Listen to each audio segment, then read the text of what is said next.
Empty the whole satisfying thing on her satisfying head.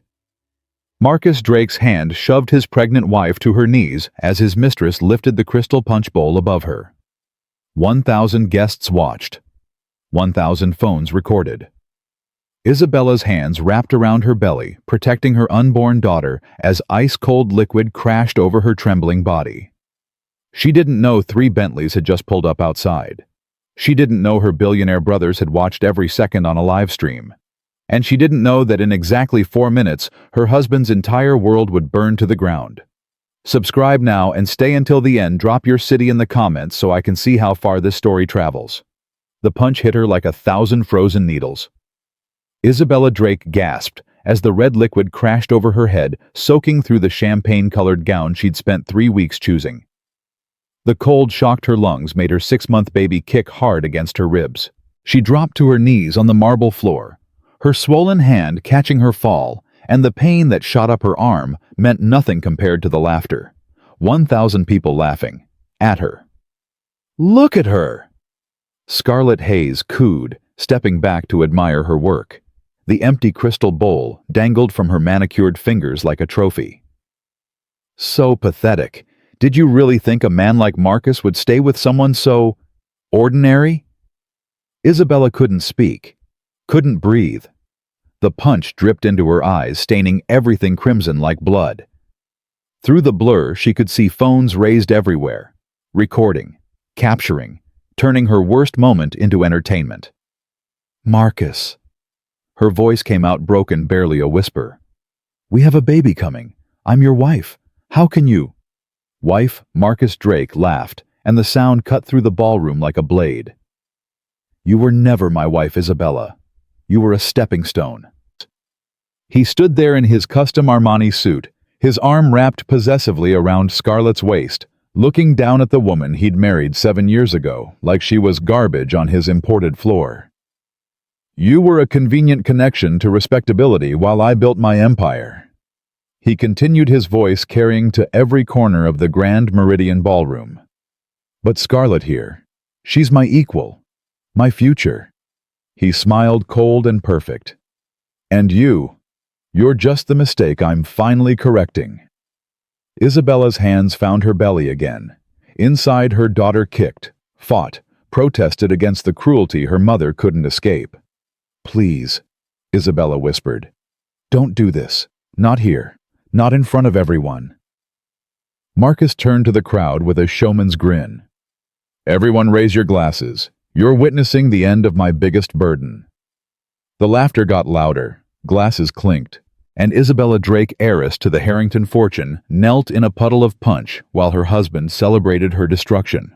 Not one person moved to help her. Not one voice rose in her defense. She was utterly, completely alone. None. 7 years ago, Marcus Drake had been nobody. Isabella remembered the coffee shop on Michigan Avenue where they'd met. He was working the morning shift, putting himself through his MBA at night, reciting poetry between customers, like the world had forgotten how beautiful words could be. You're the first person who ever really saw me. He'd told her on their 3rd date, his dark eyes filled with something that looked like wonder. Everyone else sees the struggle, the lack of money, the wrong side of town. But you see me. She'd believed every word. God help her, she'd believed every single word. Isabella had grown up in the shadow of the Harrington name. 3 older brothers who'd practically raised her after their parents died when she was 7. Aiden, the oldest, had become her father figure overnight at 22. Grayson had taught her to ride a bike, braided her hair for school pictures, held her through nightmares. Miles, only 4 years older, had been her best friend and fiercest protector. But protection felt like prison when you were 25, and desperate to prove you were more than just the baby Harrington sister. I don't need your money, she'd told Aiden when he offered to pay for her apartment after college. I don't need your connections, I can make it on my own. What she'd really meant was, I need to know I'm worth something without you. Marcus had seemed like proof that she was. He came from nothing, a rough neighborhood in the South Side, a single mother who worked 3 jobs, scholarships, and sheer determination. When Isabella introduced him to her brothers, she'd been so proud. "Look what I found on my own. Look at this self-made man who loves me for me." Aiden had been polite, distant.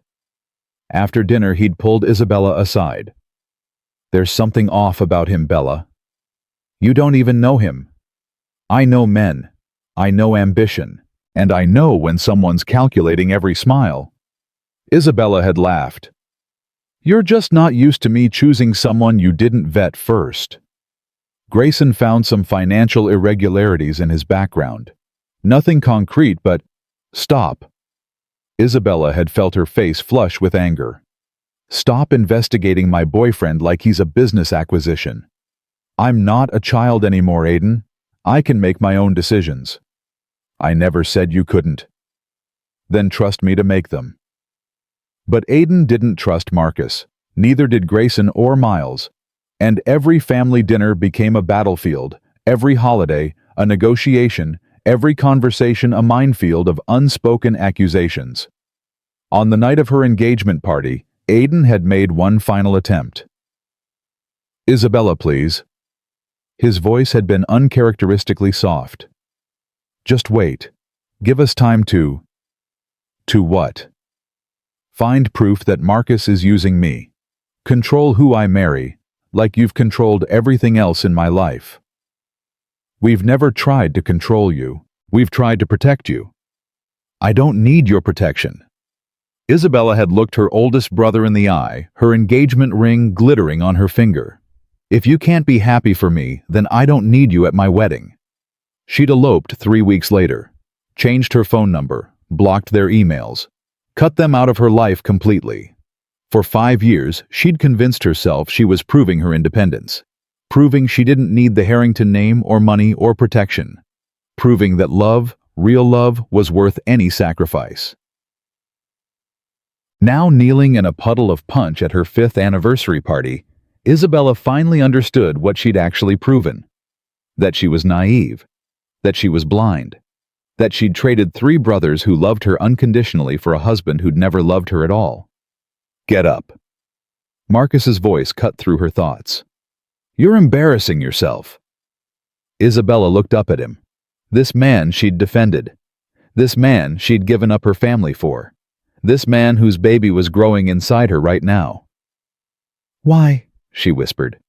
"Why did you marry me if you never loved me?" Marcus sighed like she was asking a tedious question. "Because you were useful. The Harrington name opened doors that would have taken me decades to open on my own. Your brother's business contacts, their network, their reputation. I needed all of it. But you said, I said what I needed to say to get what I wanted." He crouched down, bringing his face close to hers, his voice dropping to something intimate and cruel. "You were so desperate to rebel against your brother, so eager to prove you could make it on your own. You made it pathetically easy."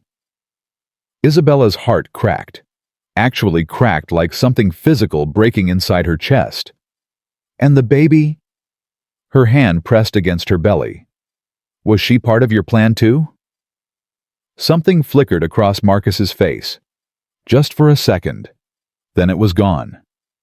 "The baby was your attempt to trap me. We both know it." I would never..." "It doesn't matter now." Marcus stood brushing invisible dust from his perfectly pressed pants. "My lawyers are filing for divorce on Monday. You'll get nothing, of course. The prenup you signed made sure of that." "What prenup I never signed? Check your signature." Marcus smiled. Amazing what a good forger can accomplish. Isabella felt the room spin. The punch in her hair dripped down her neck cold against her feverish skin. Around her 1,000 guests watched the show, their phones still recording their faces, a mixture of shock and something worse. Enjoyment. They were enjoying this. "Someone," Isabella's voice came out strangled. "Someone, please help me. I'm pregnant. Please." But the crowd just shifted, looked away, pretended they couldn't hear the pregnant woman begging on the floor. Scarlett laughed, threading her fingers through Marcus's hair. Sweetheart, nobody's going to help you. Everyone in this room knows which side has the power. And it's definitely not yours. Isabella closed her eyes. She thought about her brothers, about Aiden's warning that she'd ignored, about Grayson's quiet concern that she'd dismissed, about Miles's texts that she'd deleted unread for 5 years. They'd been right about everything, and she'd been so desperate to prove them wrong that she'd destroyed her own life. "I'm sorry," she whispered, though nobody could hear her. The words were meant for brothers who were probably 8 blocks away right now, living their lives without her, just like she'd demanded. "I'm so sorry I didn't listen." The ballroom doors flew open. The sound was so violent, so sudden, that the string quartet stopped mid-note. Every head turned. The laughter died instantly, replaced by something thick and heavy. Fear. 3 men walked in. They moved with the kind of presence that made the air itself feel heavier, like the oxygen had gotten scarce. They wore suits that cost more than most people's cars, but it wasn't the clothes that made the room go silent. It was the way they walked. Like they owned every step of ground beneath their feet. Like everyone in this ballroom was already dead and just didn't know it yet. Isabella's heart stopped. She knew those silhouettes. She'd know them anywhere, even after 5 years of silence, even through punch-blurred eyes and a body shaking with cold and shock. "No." The word escaped her lips before she could stop it. "No, no, no." Aiden Harrington entered first. He'd always been big, but now he looked like he'd been carved from pure rage. 6'3", shoulders like a linebacker, a face that could have been handsome if it weren't currently promising murder. His eyes swept the ballroom with tactical precision until they found his baby sister on the floor. Something in his expression shifted. From fury to devastation. The devastation lasted exactly 1 second. Then the fury came back darker and more terrible than before. Grayson Harrington followed, moving with the cold precision of a predator who'd already calculated exactly how to destroy every person in this room. His hands were relaxed at his sides, his expression almost peaceful. That peacefulness was a lie. Isabella remembered when Grayson had beaten 3 men unconscious for trying to mug her outside her college dorm. He'd smiled the entire time. The same smile he was wearing now. Miles Harrington came last, his phone already in his hand, his fingers typing something that made the 2 people close enough to see his screen go visibly pale.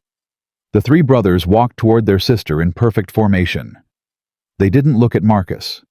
They didn't look at Scarlett. They didn't look at anyone, except the pregnant woman kneeling on the floor, soaked in punch, abandoned by every person who should have protected her. The crowd parted like water. Nobody wanted to be in the path of the Harrington brothers tonight.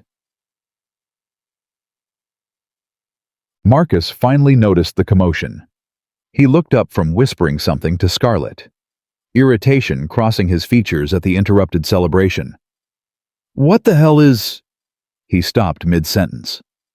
For a long moment he just stared at the 3 men approaching his wife. His brain was clearly working overtime trying to process what he was seeing, trying to figure out why 3 strangers had crashed his party looking like they wanted to burn the building down. Then recognition hit. Isabella watched the color drain from her husband's face. "Oh God," Marcus's voice cracked. "Oh God, no." Aiden reached Isabella first. He didn't say a word, didn't offer explanations or accusations. He just took off his suit jacket, $8,000 of Italian wool, and draped it around his baby sister's soaking shoulders with movements so gentle they could have been handling glass. The jacket was warm from his body. It smelled like the cologne she remembered from childhood. Isabella looked up at her oldest brother, and 5 years of stubborn pride finally shattered. "Aiden." Her voice broke completely. "I'm so sorry. You were right. You were all right about everything." Aiden's jaw tightened. His eyes moved over her face, cataloging every tear, every tremor, every mark that would become a bruise. "We'll talk later," he said softly, just for her ears. "Right now, I need you to go wait outside with Grayson. Dr. Chen is there. She's going to check on you and the baby." "But Marcus—" Marcus isn't your problem anymore. Aiden's voice was still soft, still meant only for her, but something in it made Isabella's spine straighten. Do you understand? He will never be your problem again. I can't just... Bella? Grayson appeared at her other side, his hand gentle on her elbow. Come with me. Let us handle this. But You've been handling things alone for 5 years. Grayson interrupted quietly. You've been fighting battles you shouldn't have had to fight, protecting yourself when we should have been there to protect you. Let us do our job now, please. Isabella's eyes filled with fresh tears. You must hate me. I said such terrible things. I accused you of trying to control me. Bella. Grayson's voice cracked just a little, just enough to show the emotion underneath the composed exterior. We have never, not for one single second, stopped loving you. Now please, go outside. Let us show you what it looks like when someone actually protects you. Miles was at her back now, his hand steady on her shoulder. Sophie Chen is outside too. Your friend from college. She's the one who called us. Isabella remembered Sophie standing in the corner of the ballroom with her phone. She'd thought Sophie was just another person recording her humiliation. Instead, Sophie had been calling for help. She's been sending us updates for 5 years, Miles added quietly. Every time Marcus hurt you, every time he made you feel small, we knew everything. We just couldn't intervene because you'd asked us to stay away. Then why? Because tonight was different. Aiden had moved away from her toward Marcus, but his voice still carried. Tonight you were in danger.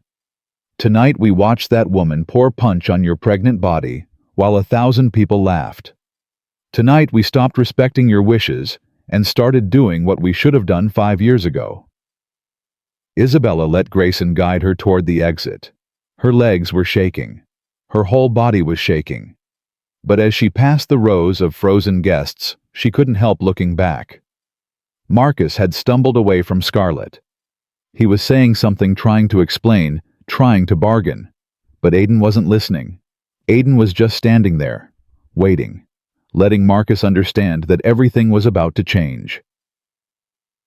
Stunned. Outside, the January air hit Isabella like a slap. 3 hypercars were parked in the hotel's circular driveway. Aiden's Koenigsegg, Grayson's Pagani, Miles's Bugatti. They gleamed under the streetlights like weapons. Sophie Chen ran toward her the moment she stepped outside. Bella! Oh my God! Bella, I'm so sorry, I couldn't stop it. I tried to get to you, but there were so many people and... You called them. Isabella grabbed her friend's hands. You called my brothers. I've been calling them for 5 years. Sophie's eyes were wet. Every time I saw what Marcus was doing to you, every time I watched you shrink a little more, they made me promise not to tell you because they knew you'd cut me off too. But I couldn't. I couldn't just watch you disappear. Dr. Chen, no relation to Sophie, appeared with a medical bag. She was one of the Harrington family's personal physicians, someone Isabella remembered from childhood checkups. Mrs. Drake, let's get you checked out. The baby first, then that hand. The baby! Isabella's stomach dropped. Is she? She's kicking up a storm, which is usually a good sign. But let's make sure. They helped Isabella into the back of Aiden's car. Leather seats, warm privacy glass, tinting the world outside to shadows. Dr. Chen's hands were gentle as she performed a quick examination, checking heartbeat, checking Isabella's blood pressure, checking the swollen fingers that Scarlett had stepped on earlier. Baby's fine, Dr. Chen announced finally. Strong heartbeat, active movement, you're both okay. Isabella let out a breath she didn't know she'd been holding. Her daughter was okay. Through everything, the humiliation, the cold, the shock, her daughter was okay. Your hand's badly bruised, but not broken, Dr. Chen continued. I'll wrap it and you'll need to ice it tonight, but physically you're going to be fine. Physically? Isabella almost laughed at the word. Thank you, Dr. Chen. The doctor nodded, packing up her bag. I'll give you some privacy. Your brother should be out shortly. When she was gone, Sophie climbed into the car beside Isabella.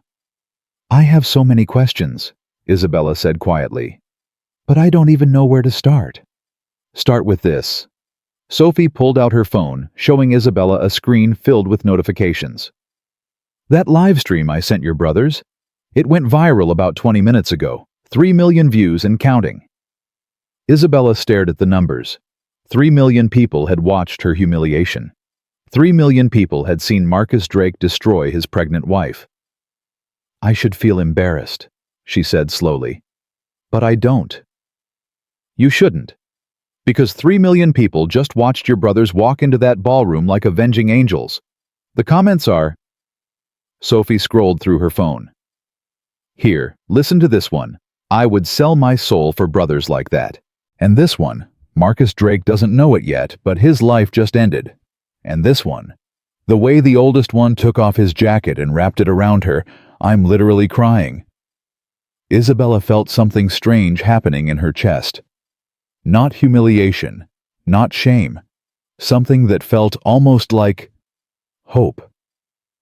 What are they doing in there? She asked. Sophie smiled sharp and satisfied. Oh, honey, they're doing what Harrington brothers do, which is destroying everything your husband ever built. Inside the Grand Meridian Ballroom, Marcus Drake was learning what it meant to be powerless. You can't do this. His voice had gone high, desperate. You can't just walk in here and threaten me. I have lawyers. I have connections. Douglas Pembroke himself is invested in my company. Aiden smiled. It wasn't a pleasant smile. Douglas Pembroke, he repeated slowly. The oil magnate who hates our family because we outbid him on the Chicago Harbor development 3 years ago. Marcus's face went pale. You know about... Everyone in this room knows that Pembroke's hatred of the Harringtons is legendary, Miles said, still typing on his phone. What you didn't know is that his entire energy empire relies on shipping contracts we control. Contracts that as of 4 minutes ago are under review for renewal. Grayson's voice was calm, almost bored. I made 3 phone calls while walking from the door to your wife. Pembroke's primary shipping lanes are now closed to his vessels pending environmental compliance investigations. You can't. His stock will be worthless by morning. Aiden stepped closer to Marcus. And without Pembroke's investment, your little consulting firm dies. Doesn't it? Marcus's legs seemed to give out. He stumbled backward, catching himself on a table. Champagne glasses crashed to the floor. Scarlett made a small sound of distress. Where do you think you're going? Aiden asked, his gaze shifting to her. She froze mid-step toward the exit. Scarlett Hayes Esquire, Harvard Law Class of 2019, currently employed at Morrison & Lee, one of Chicago's most prestigious corporate law firms. Aiden's voice was conversational, almost friendly. Did your employers know you were having an affair with a married client? Did they know you helped him hide assets from his pregnant wife? Scarlett's voice failed her. The Illinois State Bar takes a dim view of attorneys who participate in fraud. Miles looked up from his phone briefly. I've already sent them a full report. You'll be disbarred by the end of the month. You can't prove... You used Morrison & Lee's email servers for your communications with Marcus. Grayson stepped forward, and Scarlett actually flinched. You thought you were being clever with encrypted messages, but Aiden owns the encryption company. He smiled. We have everything. Scarlett looked at Marcus, waiting for him to defend her, to fight back, to do something. But Marcus was staring at Aiden like a man watching his own execution. Now, Aiden said, turning back to his brother-in-law. Let's talk about your business, Marcus. You run a luxury real estate consulting firm. You broker deals between wealthy buyers and exclusive properties. Trust is everything in your industry, correct? Marcus didn't answer. Miles, tell our friend what you published while we were walking in. Miles held up his phone. An investigative report on Marcus Drake's business practices. 17 instances of inflated property values. 9 cases of undisclosed kickbacks. And my personal favorite, 3 instances where you sold properties with known structural damage that you deliberately concealed. That's not true. It's all true. Grayson's voice was ice. We've had investigators on you for 5 years. Since the day you convinced our sister to cut us out of her life. We knew you were dirty. We just couldn't prove it while she was defending you. But she's not defending you anymore. Aiden stepped so close to Marcus that their faces were inches apart. So now we can do what we've wanted to do since the moment you married her. What? Marcus's voice was a whisper. What are you going to do? Take everything. And in the horrified silence that followed, Aiden Harrington began listing exactly how they would destroy Marcus Drake's life. Piece by piece, until there was nothing left. Aiden's voice filled the ballroom like a verdict being read. Your business licenses are being revoked as we speak. Your clients are receiving copies of our investigative report right now, every single one of them. Your bank accounts are frozen pending IRS investigation into the financial irregularities Grayson discovered in your tax returns. Marcus's knees buckled. He grabbed the edge of a table to keep from falling. And the Chicago Business Ethics Board, Aiden continued, is opening formal proceedings against you first thing Monday morning. By the time they're done, you won't be able to sell a parking space in this city. You can't do this. Marcus's voice had gone thin reedy. I have rights. You had responsibilities. Aiden's tone shifted from cold to something far more dangerous, something personal. You had a pregnant wife who loved you, a woman who gave up her family for you, who introduced you to every contact that built your career, who believed in you when nobody else did. He stepped closer, and you repaid her by humiliating her in front of 1,000 people. She trapped me with that pregnancy. Marcus tried to straighten, tried to find some fragment of his earlier bravado. She knew I didn't want kids. Stop talking. Grayson's voice cut through the air like a blade. Something in his tone made Marcus's mouth snap shut instantly. Made several nearby guests take steps backward. Made Scarlett press herself against a pillar like she was trying to disappear into it. We know about Miami. 3 words. Just 3 words. But Marcus went absolutely still. The color didn't just drain from his face. It vanished entirely, leaving him gray and sweating under the ballroom's crystal chandeliers. We know about Jennifer Cortez. Grayson's voice remained perfectly calm, perfectly measured, like he was discussing the weather. We know about your 2 children with her. A boy who's 5, a girl who's 3. The gasps from the crowd came like a wave. We know you've been maintaining a second family in Florida for 6 years. Grayson paused, letting the number sink in. Which means you were already married when you proposed to our sister. Marcus opened his mouth, closed it, opened it again. Nothing came out. That makes you a bigamist. Miles looked up from his phone with a smile that didn't reach his eyes. Federal crime. The FBI is already aware.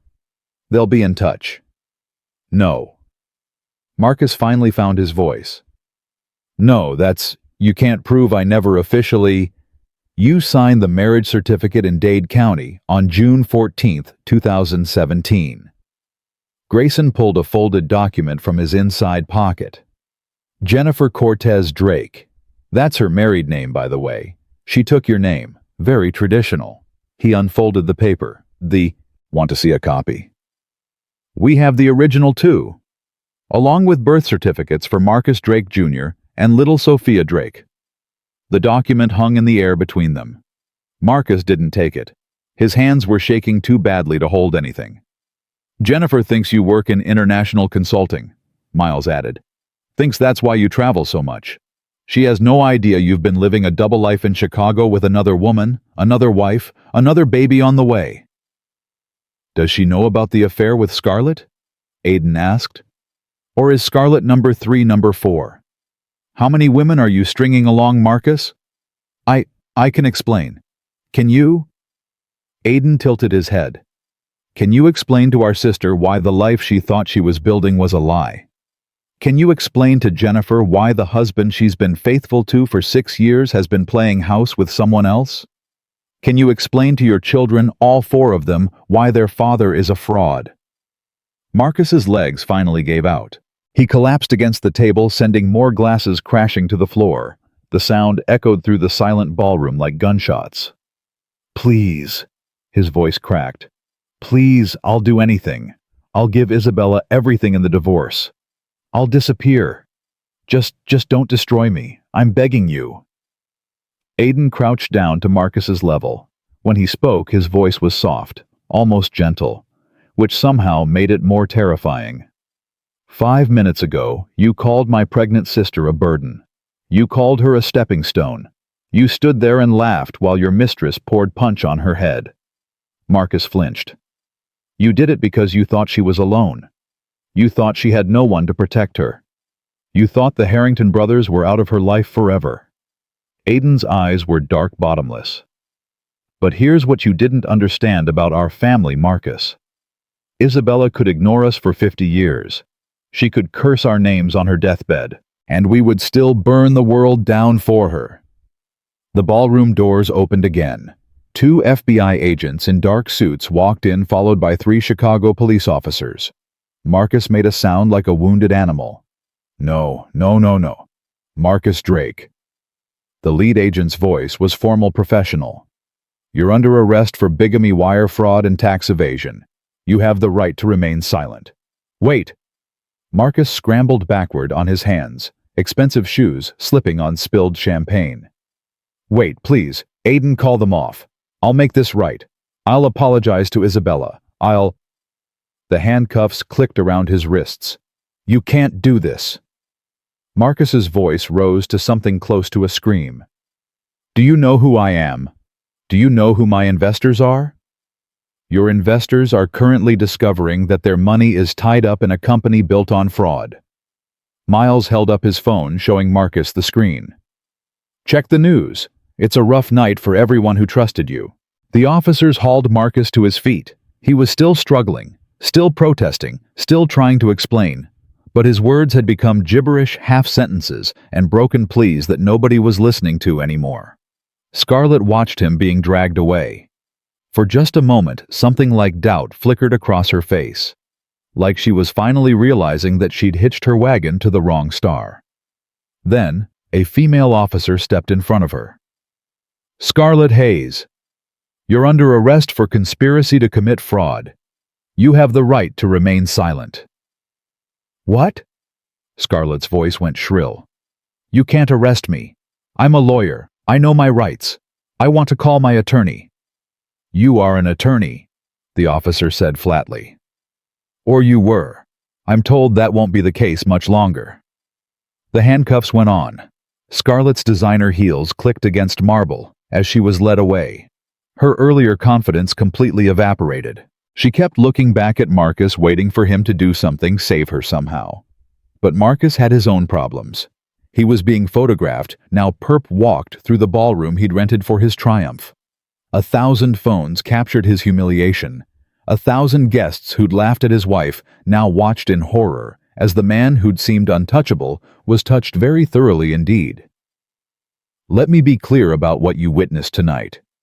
Aiden's voice cut through the chaos, commanding immediate attention. "You watched a man abuse his pregnant wife. Some of you laughed. Some of you recorded it for entertainment. None of you stopped it. The shame in the room was thick enough to choke on.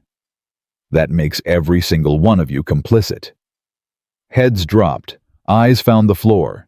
Nobody could meet Aiden Harrington's gaze. "But you're going to have a chance to make it right."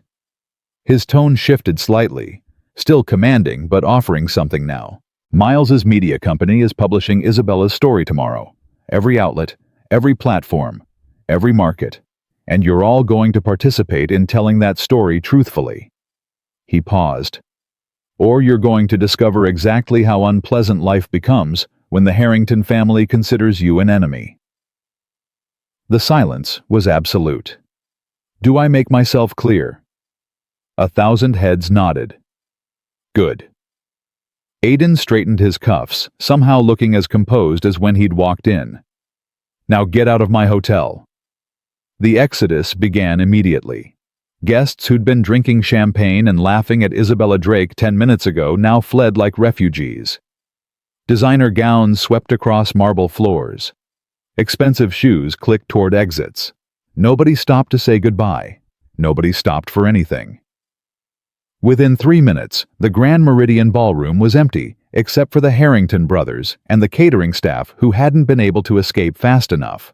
Grayson surveyed the abandoned room, overturned chairs, broken glasses, spilled drinks, the massive flower arrangements that had cost $50,000 and would never make it into a single Instagram photo. "Well," he said mildly. "That went well." Miles was still typing on his phone. Stock alert just hit. Pembroke Holdings is down 18% in after-hours trading. By morning, it'll be closer to 40. Marcus's company. Drake Consulting doesn't have public stock, but I've got people reaching out to every client on his roster. Based on the responses I'm already getting, he won't have a single account left by Monday. Aiden nodded slowly. Then he looked at his brothers. Really looked at them. "Thank you," he said quietly. "Both of you. I know I can be intense. About Isabella." Grayson snorted. "You flew to Chicago from Singapore in 14 hours when Sophie called. You chartered 3 separate planes to make connections that don't technically exist. Intense doesn't begin to cover it." "She's our sister." "She's our sister," Grayson agreed. "Which is why we're both here too. Which is why we've had investigators watching Marcus for 5 years. Which is why—" He stopped himself, took a breath. "We should go check on her." "Yeah." Aiden rubbed his face with one hand. For just a moment, he looked exhausted. Human. Like the weight of protecting his family for 23 years had suddenly caught up with him.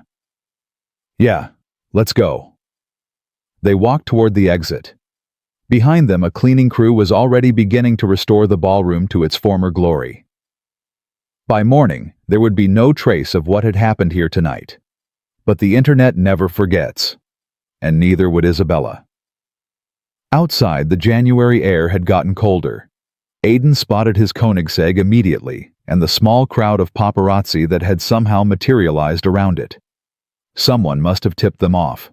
Someone always tipped them off when the Harrington brothers did anything noteworthy.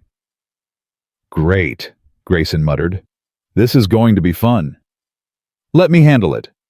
Miles stepped forward, his phone already recording. "Gentlemen, ladies, I know you have questions.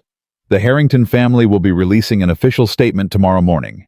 Until then, I'd ask that you respect our sister's privacy during this difficult time. Is it true Marcus Drake was just arrested? Is it true he was a bigamist? Is it true Isabella is pregnant? All questions will be answered in our statement."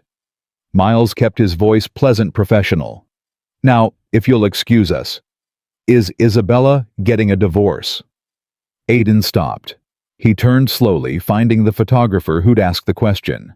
A young guy couldn't be more than 25, holding a camera that probably cost more than most people's monthly rent. "My sister's marriage," Aiden said quietly, "was never legally valid.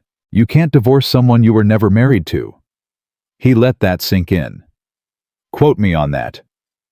The cameras went crazy. Aiden ignored them, walking to his car, opening the back door. Isabella was sitting inside, wrapped in blankets, Sophie Chen holding her hand. Dr. Chen's medical bag sat on the floor, recently closed.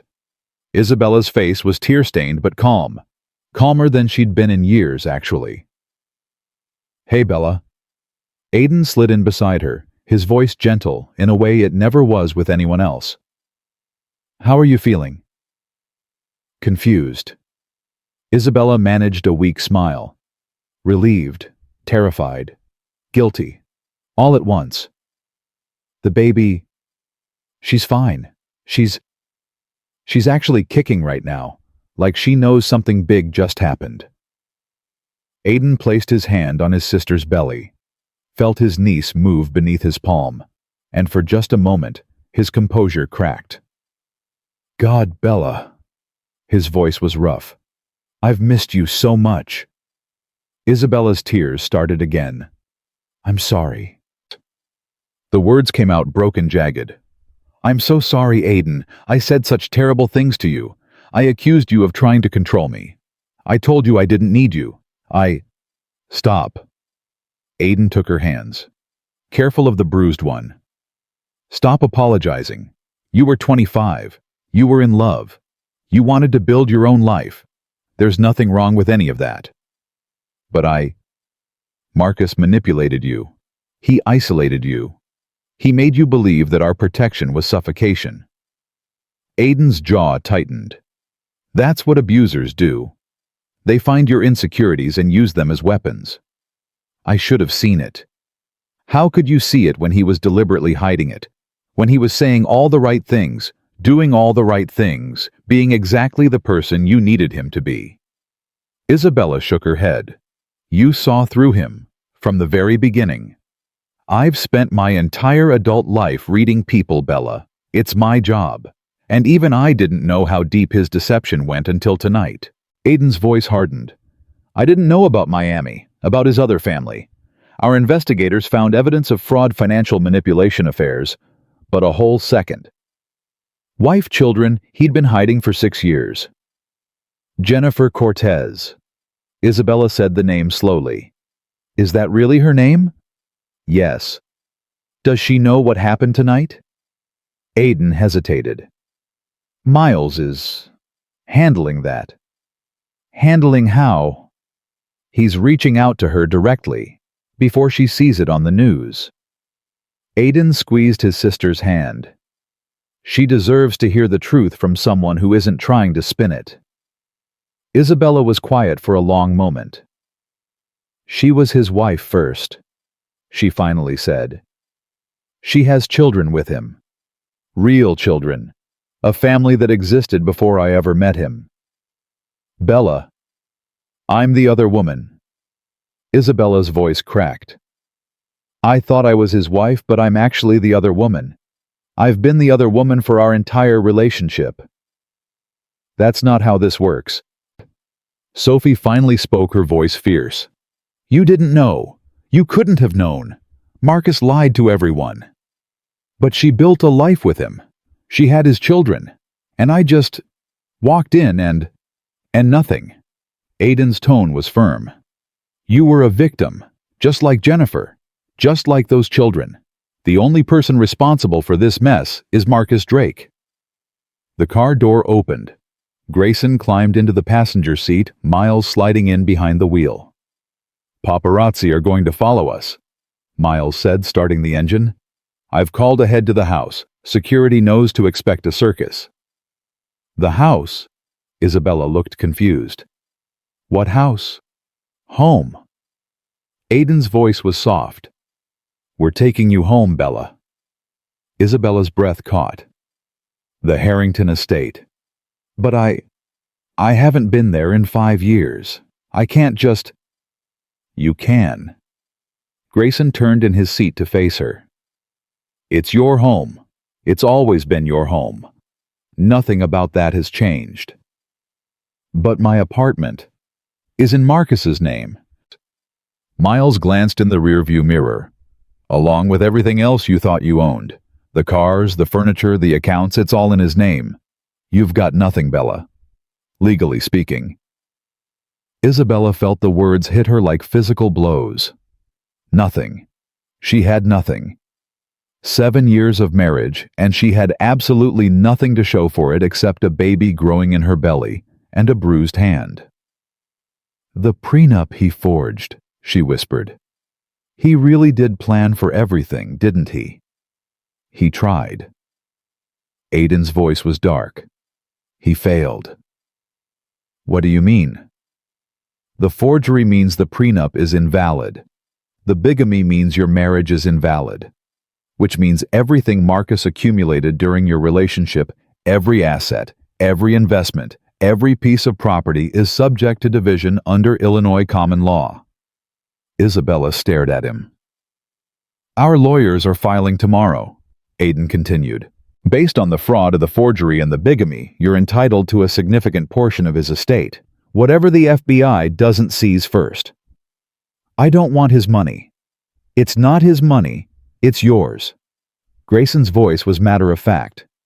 You introduced him to the contacts that built his business. You supported him through every pitch, every deal, every networking event.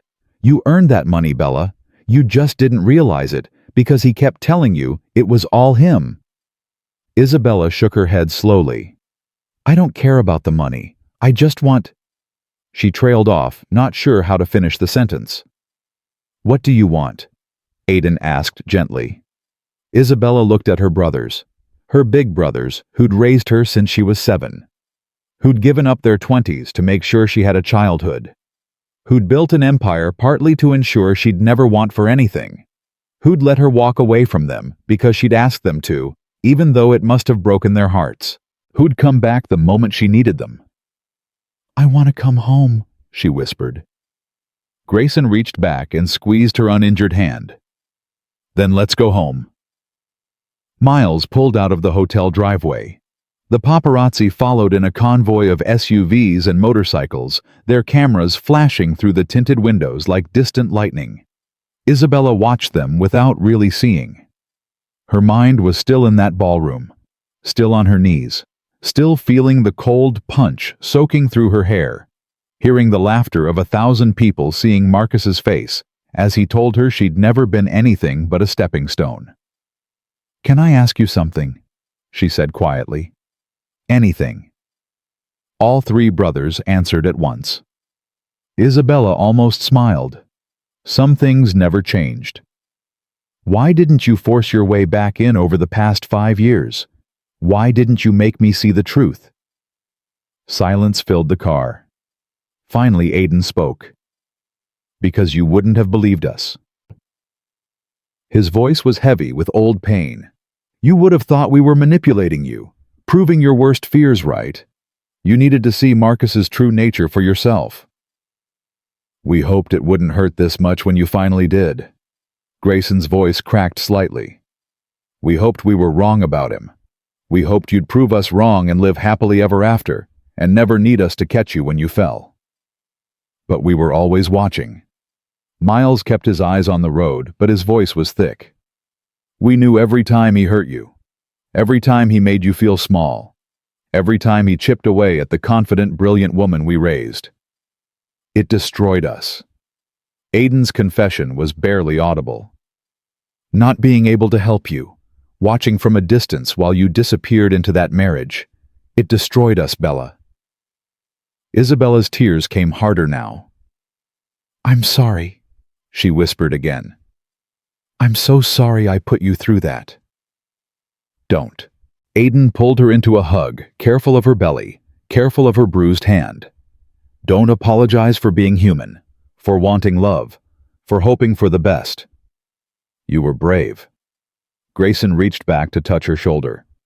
Walking away from everything you knew, trying to build something on your own, that took courage. It was stupid. It was young. Miles caught her eye in the mirror. There's a difference. Isabella pressed her face into Aiden's shoulder. She smelled his cologne, the same one he'd worn since she was 7 years old. The same one that meant safety and home and unconditional love. I threw away 5 years with you, she said against his jacket. I threw away 5 years because I was too proud to admit I was wrong. And we'll have the rest of our lives to make up for it. Aiden's voice was fierce. Starting tonight. Starting right now. The car turned onto Lakeshore Drive. Through the windows, Isabella could see the Chicago skyline glittering against the dark January sky. This city that had been her home her whole life. This city she'd run from and hidden in and tried to reinvent herself in. What happens now? She asked. Now. Aiden pulled back to look at her. Now you rest. You let Dr. Chen check on you properly. You eat something that isn't laced with humiliation and betrayal. You sleep in your old room surrounded by people who love you. And tomorrow? Tomorrow we start rebuilding. Grayson's voice was steady. Tomorrow we show you what it looks like when family actually protects you. And Marcus. Marcus. Miles's tone went cold. Marcus is going to discover what happens when you make an enemy of the Harrington family. And trust me, Bella, what happened tonight was just the beginning." Isabella shivered, not from cold, from the realization that her brothers weren't done, that the destruction they'd unleashed in the ballroom was only the first wave, that Marcus Drake's nightmare was just starting. "Don't hurt him," she said softly. All three brothers looked at her. "He deserves everything coming to him," Isabella continued. "But don't become something dark because of me. Don't let what he did turn you into people you're not." Aiden was quiet for a long moment. "We won't hurt him physically," he finally said. "But his career, his reputation, his freedom, those are fair game. Everything he built on lies is going to crumble." Grayson's voice was matter-of-fact. "That's not revenge. That's consequences." "And his other family?" Isabella asked. "Jennifer and the children?" "They'll be taken care of." Miles's tone softened slightly. "We've already set up a trust for the kids. They didn't choose their father. They shouldn't suffer for his sins." Isabella felt something loosen in her chest. Her brothers were many things, ruthless, protective, sometimes terrifying, but they weren't cruel.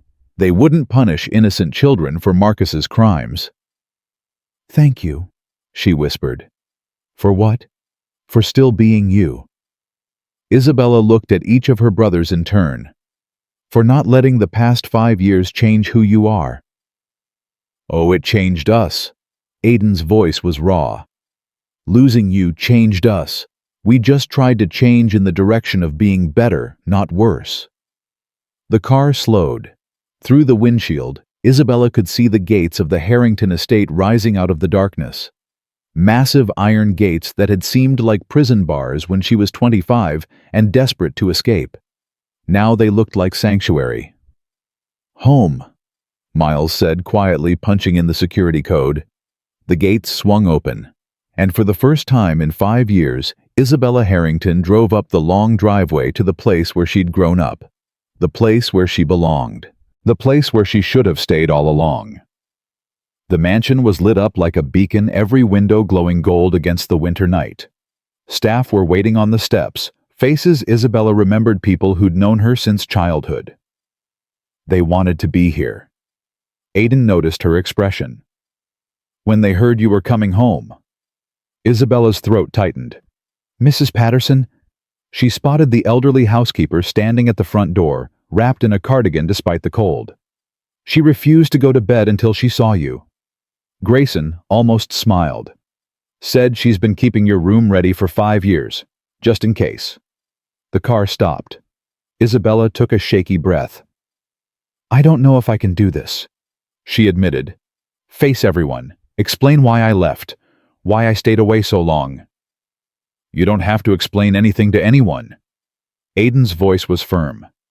"You're home. That's all that matters." He opened the car door. Cold air rushed in, carrying the scent of snow and pine trees, and something else. Something that smelled like childhood, like safety, like everything Isabella had given up when she'd chosen Marcus over her family. She stepped out of the car. Her legs were still unsteady. Her hand still throbbed. Her hair was still stiff with dried punch. But when Mrs. Patterson rushed down the steps and wrapped her arms around Isabella like she was still 7 years old, none of that mattered. "Oh, my sweet girl," Mrs. Patterson was crying. "My sweet, sweet girl. You're home. You're finally home." Isabella broke. All the tears she'd been holding back, all the grief and shame and relief, it all came pouring out in Mrs. Patterson's arms. "I'm sorry," she sobbed. "I'm so sorry I stayed away. I'm so sorry I didn't come back sooner." "Hush now." Mrs. Patterson stroked her hair, punch-sticky and ruined as it was. "You're here now. That's all that matters. You're here now." Behind them, the Harrington brothers stood in a protective semicircle, watching their sister cry in the arms of the woman who'd helped raise all 4 of them, watching her finally come home, and already planning exactly how they would ensure that no one ever hurt her again. Mrs. Patterson finally released Isabella, dabbing at her own eyes with a lace handkerchief. Let's get you inside, child. A warm bath, some soup, and your old room is ready. Fresh sheets, just like always. Isabella let herself be guided up the steps, her brothers following close behind. The house smelled exactly as she remembered: wood polish, fresh flowers, and the faint hint of Mrs. Patterson's lavender sachets. 5 years. 5 years she'd stayed away from this. Isabella. A voice from the top of the staircase made her freeze. A woman stood there. Mid-30s, dark hair, elegant, even in a simple sweater and jeans. Her eyes were red-rimmed, her face pale. Isabella didn't recognize her, but something in those eyes, something broken and desperate, made her stomach drop. Who? Isabella started. I'm Jennifer. The woman's voice cracked. Jennifer Cortez Drake. I'm Marcus's wife. The air in the foyer went thick. Isabella felt her knees buckle. Grayson caught her elbow, steadying her. What is she doing here? Aiden's voice was sharp, directed at Miles. I brought her. Miles stepped forward, his expression unreadable. She deserved to hear the truth in person. And she deserved to meet Isabella. You could have warned us. Grayson's jaw was tight. There wasn't time. She was on a flight from Miami before we even left the hotel. Jennifer descended the stairs slowly, her eyes never leaving Isabella's face. I didn't know. Her voice was barely a whisper. I swear to God I didn't know about you. Marcus told me he traveled for work. He told me the Chicago office was just business. I never... She stopped in front of Isabella. 2 women, both married to the same man, both carrying his lies like stones around their necks. I saw the video. Jennifer's tears spilled over. My sister sent it to me. I watched him pour that punch on you. I watched him call you a stepping stone. And all I could think was he did that to me too. Different words, same cruelty. He made me feel small for years, and I thought it was my fault. Isabella's hand found her belly. Your children, she whispered. Marcus said I trapped him with a pregnancy, that he never wanted kids. But he has 2 with you. Jennifer laughed bitterly. He said the same thing to me. With our first, he called it an accident. With our second, he said I'd ruined his plans. I spent years apologizing for giving him children he pretended not to want. He wanted them. Isabella's voice hardened. He wanted all of it.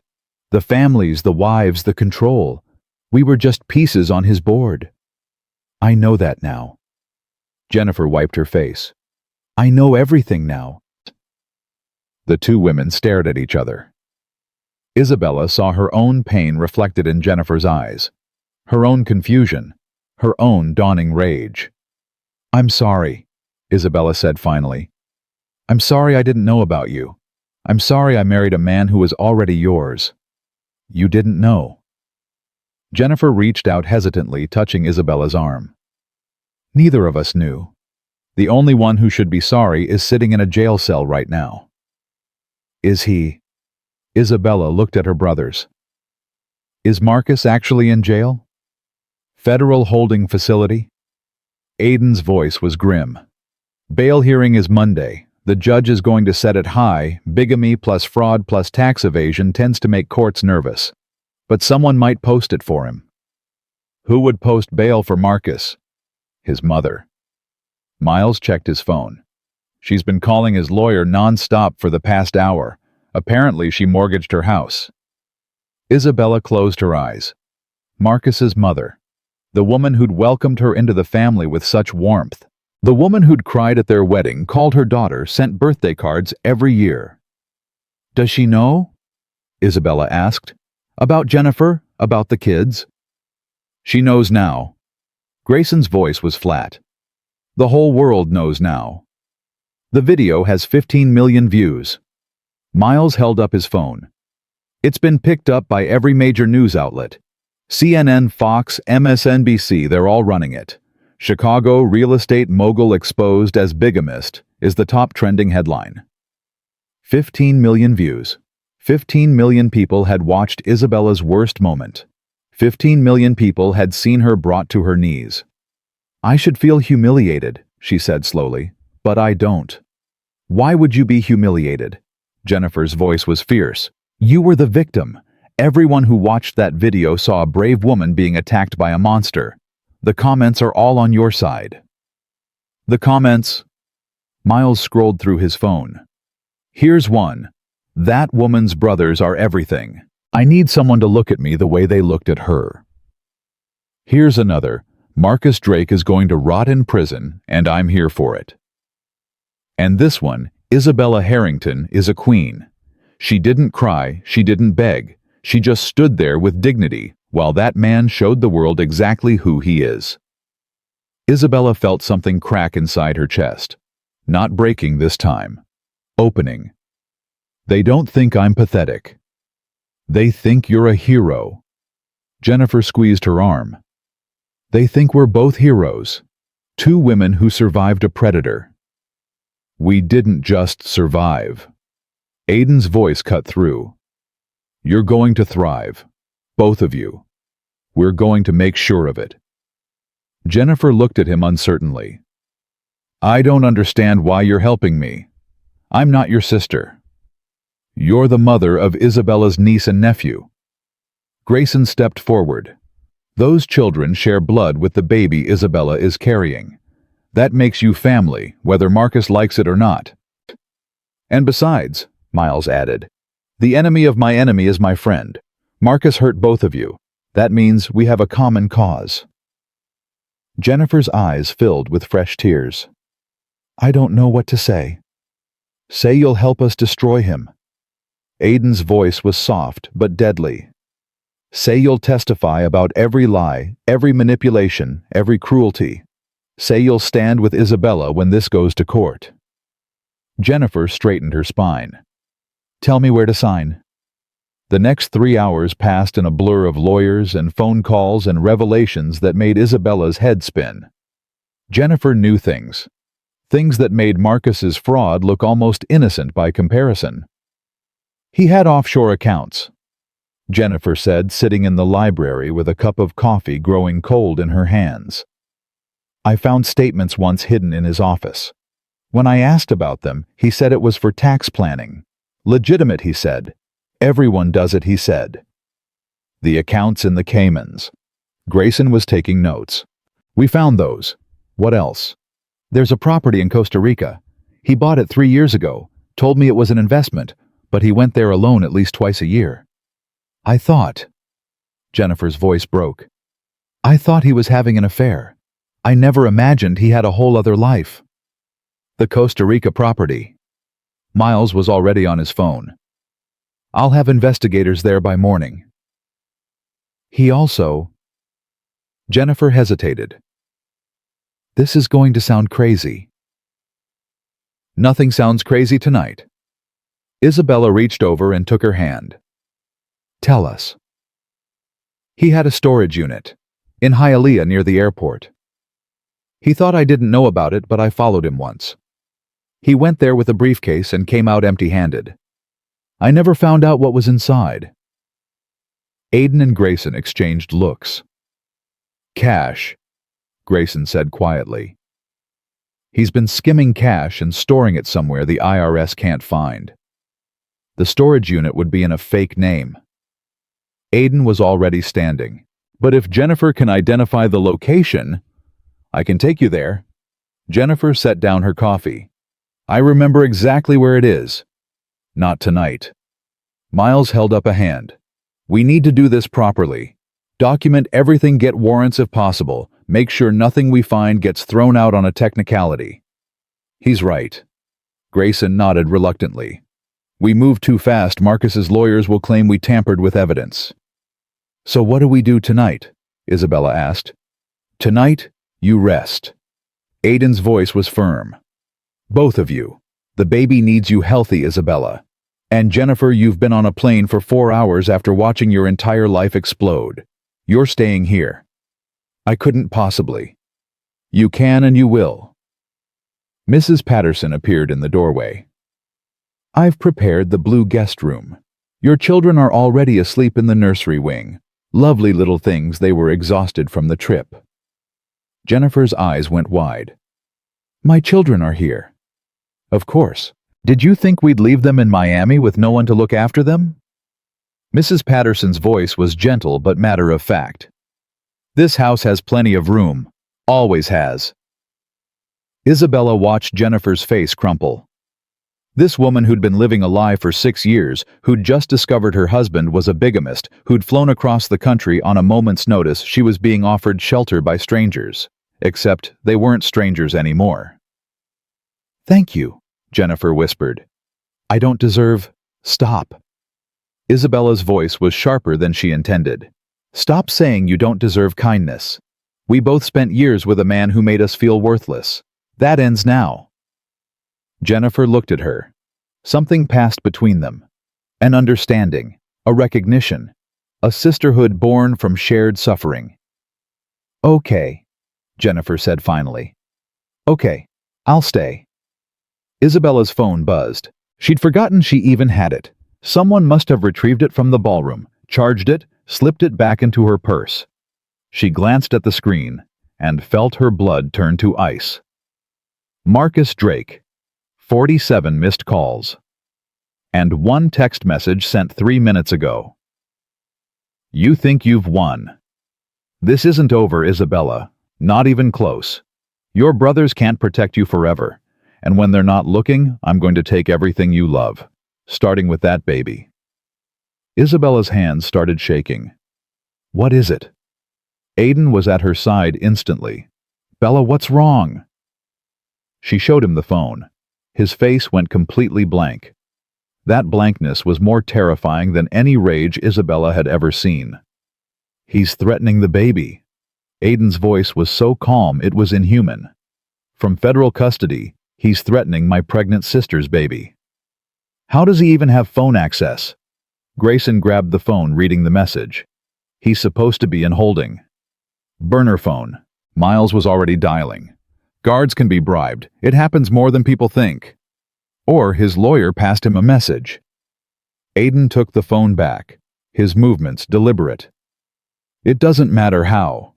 What matters is that he just threatened an unborn child. In writing. From federal custody. That's witness intimidation. Grayson's voice was tight. Additional federal charges. It's more than that. Aiden looked at his brothers. It's a mistake.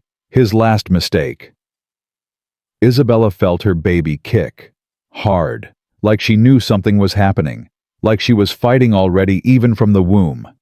I'm not afraid of him. Isabella heard herself say the words before she'd consciously decided to speak. I spent 7 years being afraid. Afraid to speak up, afraid to fight back, afraid to leave. I'm done being afraid. Bella. No. She stood up, her hand pressed against her belly. He thinks he can still control me. He thinks that text message will make me cower. But he's wrong. She looked at her brothers. Make him regret it. Aiden's smile was the coldest thing she'd ever seen. With pleasure. By 3 a.m., Marcus Drake's world had gotten significantly smaller. Miles's media empire ran the threatening text as breaking news. The headline read, Bigamist real estate mogul threatens pregnant wife from jail. The public outrage was immediate and overwhelming. The judge handling Marcus's case was woken up at home. After reviewing the evidence of witness intimidation, she revoked any possibility of bail and ordered Marcus transferred to maximum security. His lawyer quit. Not withdrew from the case, actually quit practicing law entirely, citing moral objections to representing a client who threatens unborn children. Marcus's business partners issued a joint statement distancing themselves from the actions of a man we clearly never truly knew. His clients weren't just leaving, they were filing lawsuits for fraud, seeking to recover every dollar they'd ever paid him. And in a holding cell in Chicago, Marcus Drake was learning what it felt like to have no one. The Costa Rica property, Miles announced at 4 a.m. walking into the library, where Isabella and Jennifer had refused to go to sleep. Our investigators found it. It's not just a vacation house. What is it? Grayson looked up from his laptop. A bolt hole. Fully stocked with cash fake passports and enough supplies to disappear for years. Miles's expression was grim. Marcus has been planning his escape since before he married Isabella.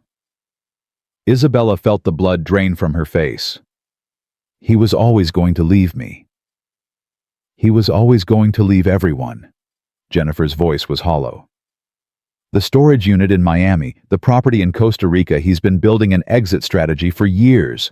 We were just placeholder families, keeping his cover while he accumulated enough money to vanish. How much money? Aiden asked. We're still counting. Miles scrolled through his phone. But based on what we've found so far, at least 40 million in hidden assets.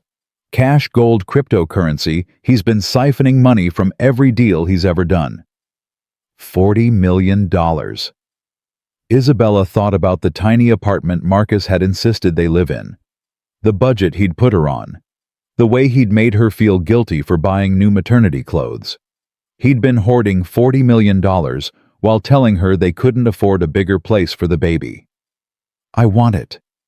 Isabella's voice was steady. Every penny of it. I want it for the baby. For Jennifer's kids. For everyone he's ever stolen from. You'll get it. Aiden's voice was certain. Every cent we can trace goes into a fund for his victims.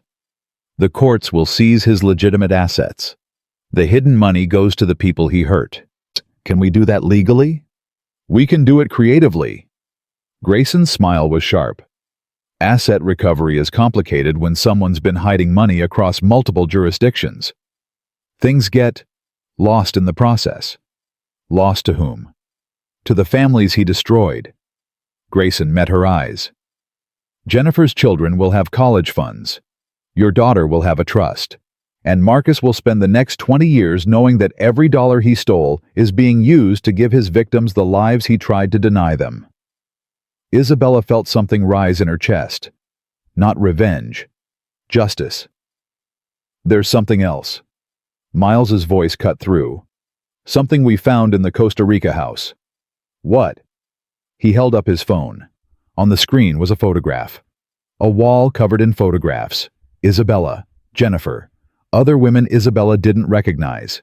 Dozens of faces connected by red string like a conspiracy board in a detective movie. He was tracking us. Miles's voice was flat. All of us. Every woman he's ever been involved with.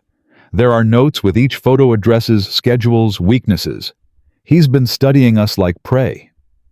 Jennifer made a small broken sound. Isabella stared at the photograph of herself on that wall. It was recent, taken in the past few months, judging by her pregnancy. She was walking out of a grocery store, bags in hand, completely unaware she was being watched. He had someone following me. Her voice was barely a whisper. All this time he knew exactly where I was. He knew where everyone was. Miles zoomed in on the image.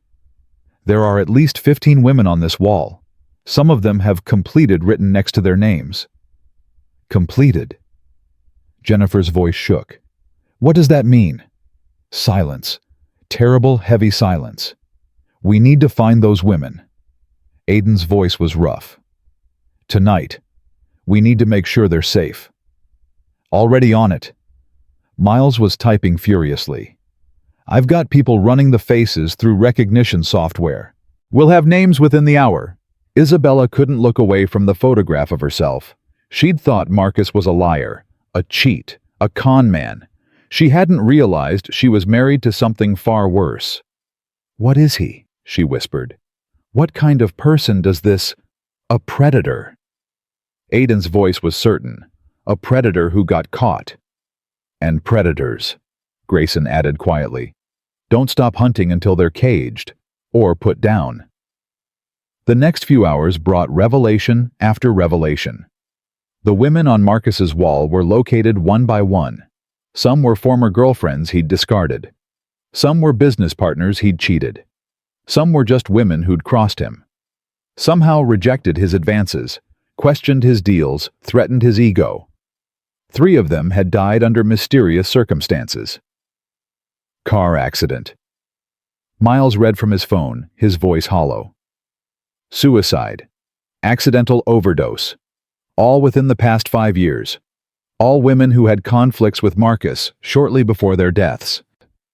Isabella felt sick. He killed them. We can't prove it, yet. Aiden's jaw was tight. But we're sharing everything we've found with the FBI. They're reopening investigations as we speak. Oh, God. Jennifer pressed her hand to her mouth. Oh, God, I had dinner with him 2 weeks ago. I slept next to him. I let him hold our children. And he's a... You didn't know. Isabella moved to sit beside her. None of us knew. But I should have seen something. The way he looked at people sometimes, the way he talked about the women who'd wronged him. I thought he was just bitter. I didn't realize. How could you realize? Isabella took her hand.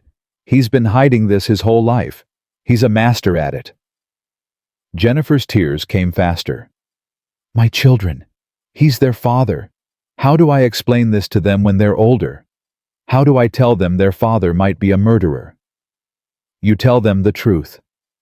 Aiden's voice was gentle, gentler than Isabella had heard it in years. You tell them that their father made terrible choices, but those choices don't define who they are. You tell them they have a mother who loves them enough to face the truth, no matter how hard it is. Jennifer looked up at him. You don't even know me. Why are you being so kind? Because my sister spent 7 years married to that monster. Aiden's voice cracked just slightly. Because I watched from a distance while he destroyed her piece by piece and I couldn't do anything to stop it. I'm not going to make that mistake again. Not with you. Not with anyone Marcus has hurt. Isabella felt her throat tighten. This was her brother. The one she'd accused of being controlling. The one she'd pushed away because she'd been too proud to admit she might need protection. He'd spent 5 years waiting for her to come home. 5 years watching her suffer from afar. And now he was extending that same protection to a woman he'd never met, simply because she'd been hurt by the same man.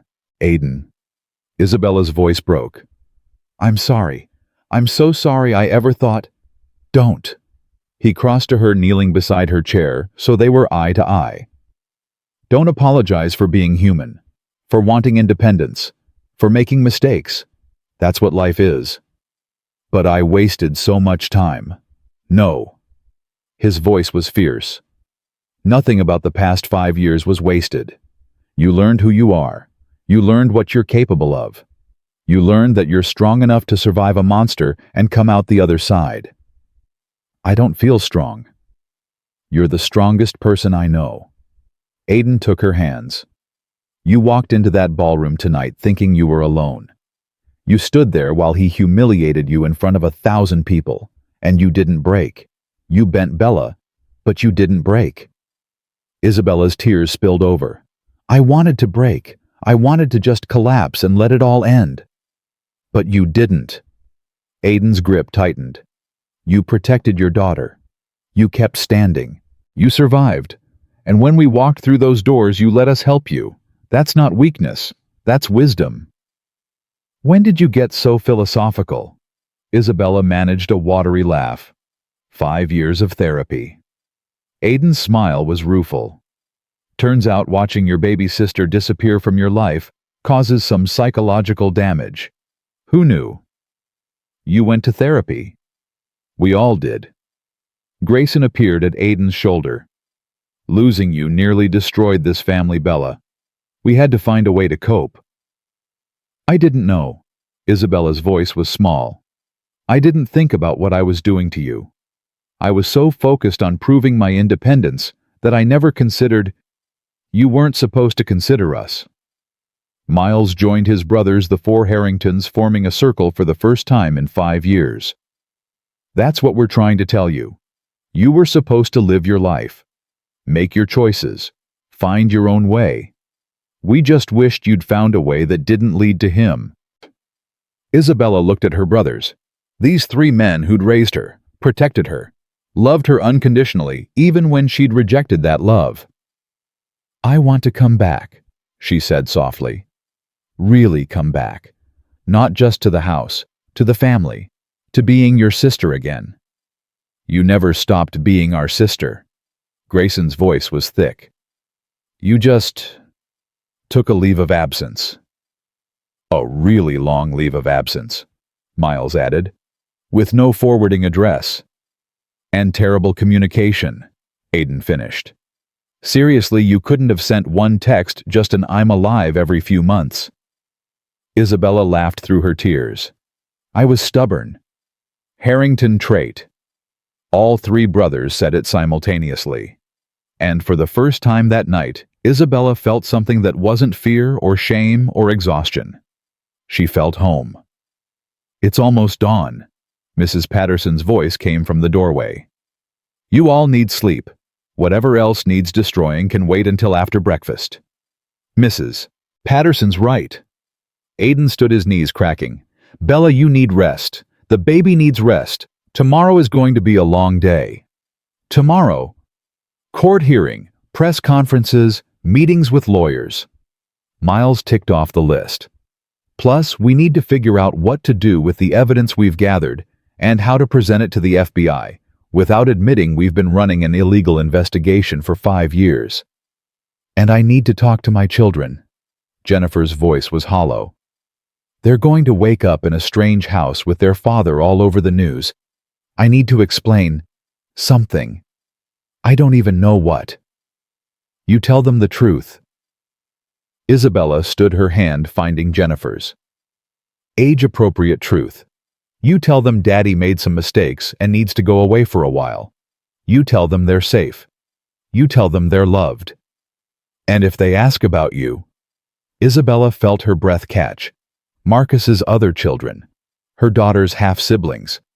Tell them. She paused, feeling her baby kick as if encouraging her. Tell them they have a baby sister coming, and that families are complicated, but love doesn't have to be. Jennifer's eyes filled with tears. You'd do that? You'd let them know the baby. They're innocent, just like she is. Isabella pressed her hand to her belly. None of us chose Marcus, but we can choose each other. Something shifted in the room. 4 Harringtons and 1 stranger bound together by a man who'd tried to destroy them all. Becoming something new, something stronger. Mrs. Patterson cleared her throat. Beds. Now. All of you. The world will still need saving in 6 hours, and you'll do a better job of it with some sleep. Nobody argued. As Isabella walked toward the stairs, Aiden fell into step beside her. Bella. Yeah? I'm proud of you. For tonight? For everything? Isabella stopped, turned to face her oldest brother, and hugged him with every ounce of strength she had left. Thank you for coming, she whispered. Thank you for not giving up on me. Never. Aiden's voice was fierce. I would never give up on you. None of us would. Not in this lifetime or any other. Isabella held on for one more moment. Then she let go, walked up the stairs, and finally let herself rest. Isabella woke to sunlight streaming through familiar curtains. For a moment, she didn't remember where she was. Then it all came flooding back. The ballroom, the punch, Marcus's sneer, her brothers walking through those doors like avenging angels. She was home. Her baby kicked, a gentle reminder that she wasn't alone anymore. Good morning, little one, Isabella whispered, pressing her hand to her belly. We made it. We're safe. A soft knock came at the door. Bella, Grayson's voice. You awake? There's something you need to see. Isabella pulled on the robe Mrs. Patterson had left at the foot of her bed and opened the door. Grayson stood in the hallway, his face unreadable. What's wrong? Nothing's wrong. He almost smiled. For once, something's actually right. Come downstairs. Isabella followed him through the house she'd grown up in, past photographs of their parents she'd tried to forget, past the spot where Miles had taught her to ride a skateboard, past 1,000 memories she'd abandoned when she'd chosen Marcus. In the kitchen, Aiden and Miles were hunched over a laptop. Jennifer sat at the breakfast table with her 2 children, a boy and a girl, who looked so much like Marcus that Isabella's breath caught. but it was what was playing on the laptop that made her stop cold. Marcus's face filled the screen. He was in an orange jumpsuit, handcuffed, being led into a courtroom. His eyes were wild, his face unshaven, his confident mask completely shattered. "This is the bail hearing." Isabella moved closer. "It happened 30 minutes ago." Miles adjusted the screen so she could see better. "Watch." On screen, the prosecutor was speaking. "Your Honor, the defendant has demonstrated a clear pattern of witness intimidation. Last night, from federal custody, he sent threatening messages to his pregnant victim regarding her unborn child. We have evidence of hidden assets in multiple countries, suggesting significant flight risk. We also have newly discovered evidence linking the defendant to multiple suspicious deaths." The gallery erupted. The judge banged her gavel. "Mr. Drake, do you have anything to say?" Marcus stood. Even through the screen, Isabella could see his hands shaking. "Your Honor, I've been framed. The Harrington family has manufactured all of this evidence because they disapprove of my marriage to their sister. This is a vendetta, not justice." "A vendetta." The prosecutor's voice dripped with disbelief. "Mr. Drake, we have documentation of your bigamous marriage dating back 6 years.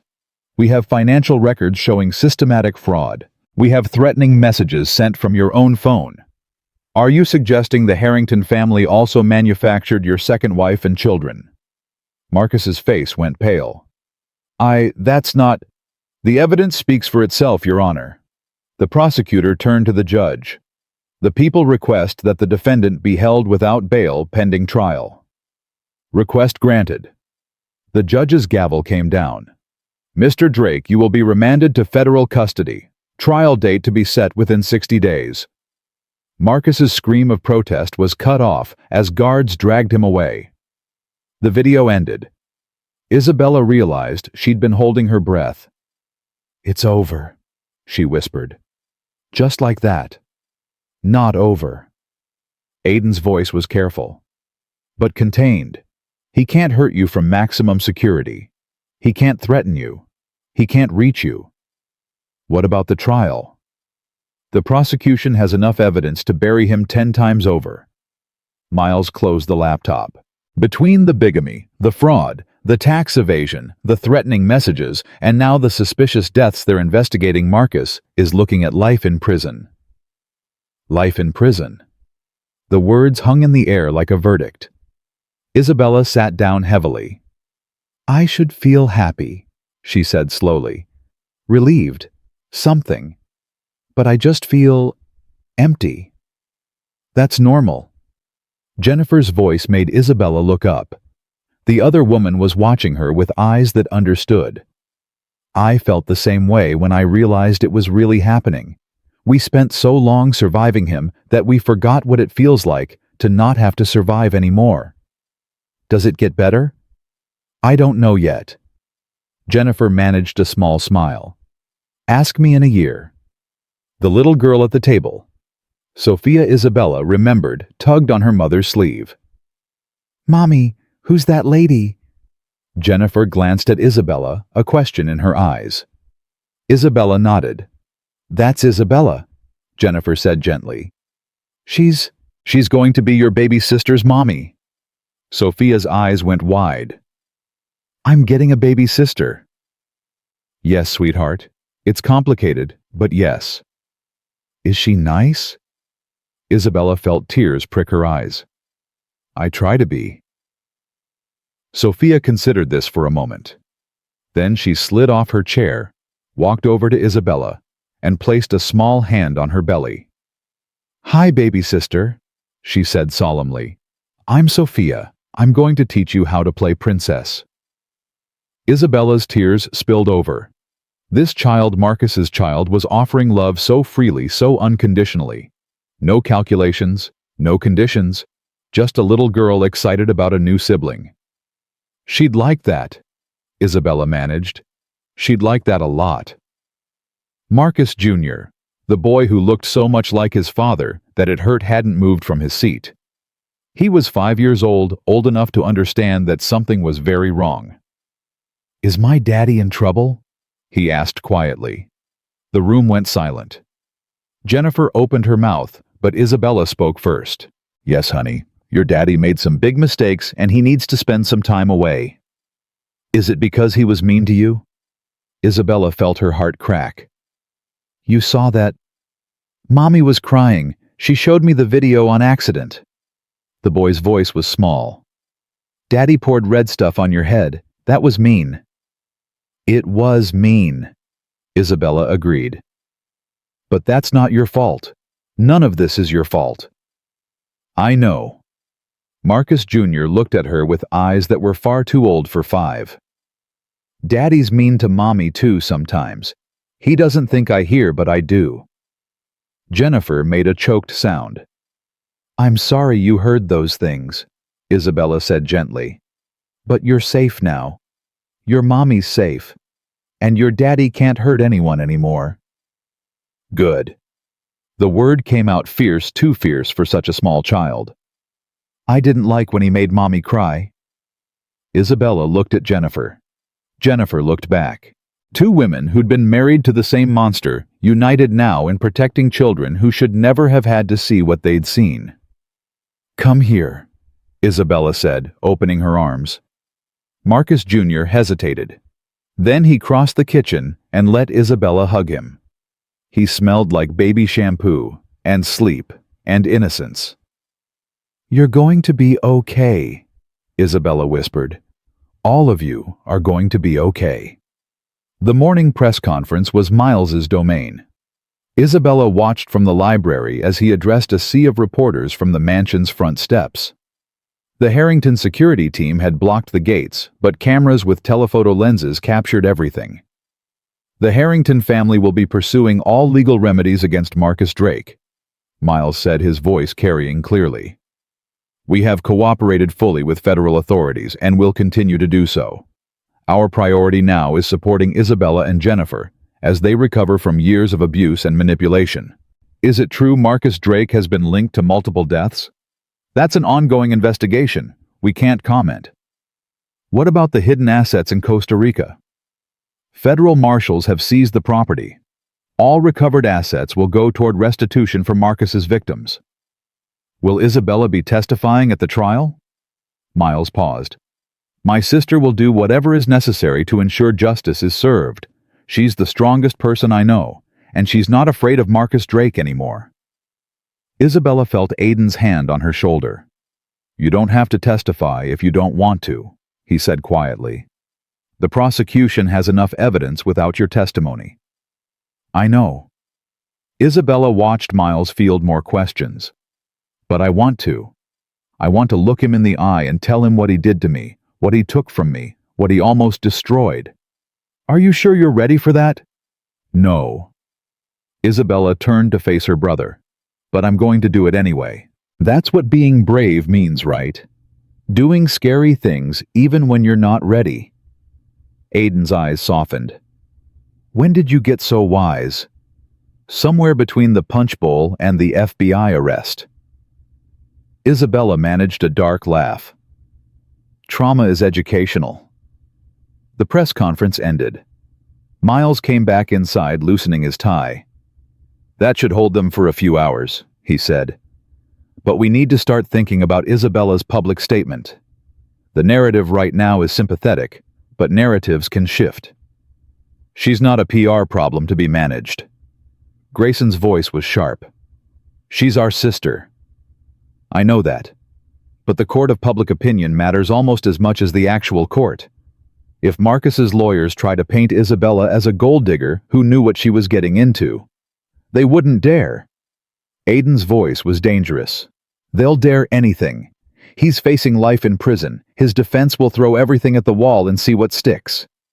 Isabella held up her hand. Stop, both of you. Her brothers went quiet. I'll give a statement, she said. My words, my story, not a PR strategy, the truth. Bella. I spent 7 years letting Marcus control my narrative, letting him tell me who I was, what I was worth, what I deserved. Isabella's voice strengthened. That ends now. I'm going to tell my story myself, and if people don't believe me, that's their problem. The brothers exchanged looks. "Okay," Aiden said finally. "When do you want to do it?" "Today. Before Marcus's lawyers have time to spin their version." "That's in 4 hours." "Then I better start writing." Isabella spent the next 3 hours at her father's old desk. The words came slowly at first, then faster. Then so fast, her hand could barely keep up. She wrote about meeting Marcus, about falling in love with who she thought he was, about the slow, subtle erosion of her confidence as he chipped away at everything that made her herself.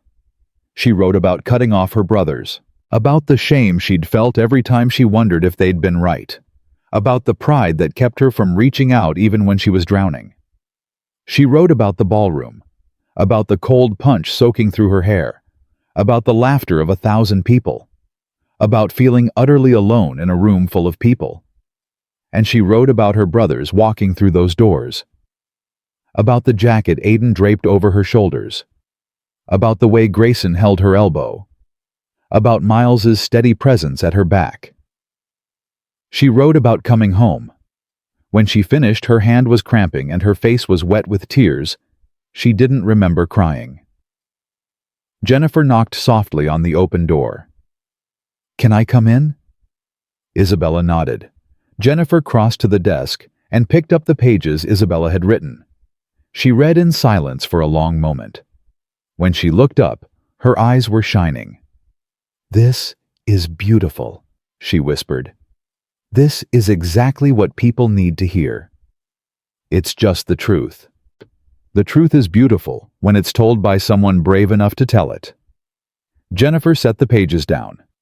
"Isabella, I know we barely know each other, but I want you to know, reading this, hearing your story, it makes me feel less alone."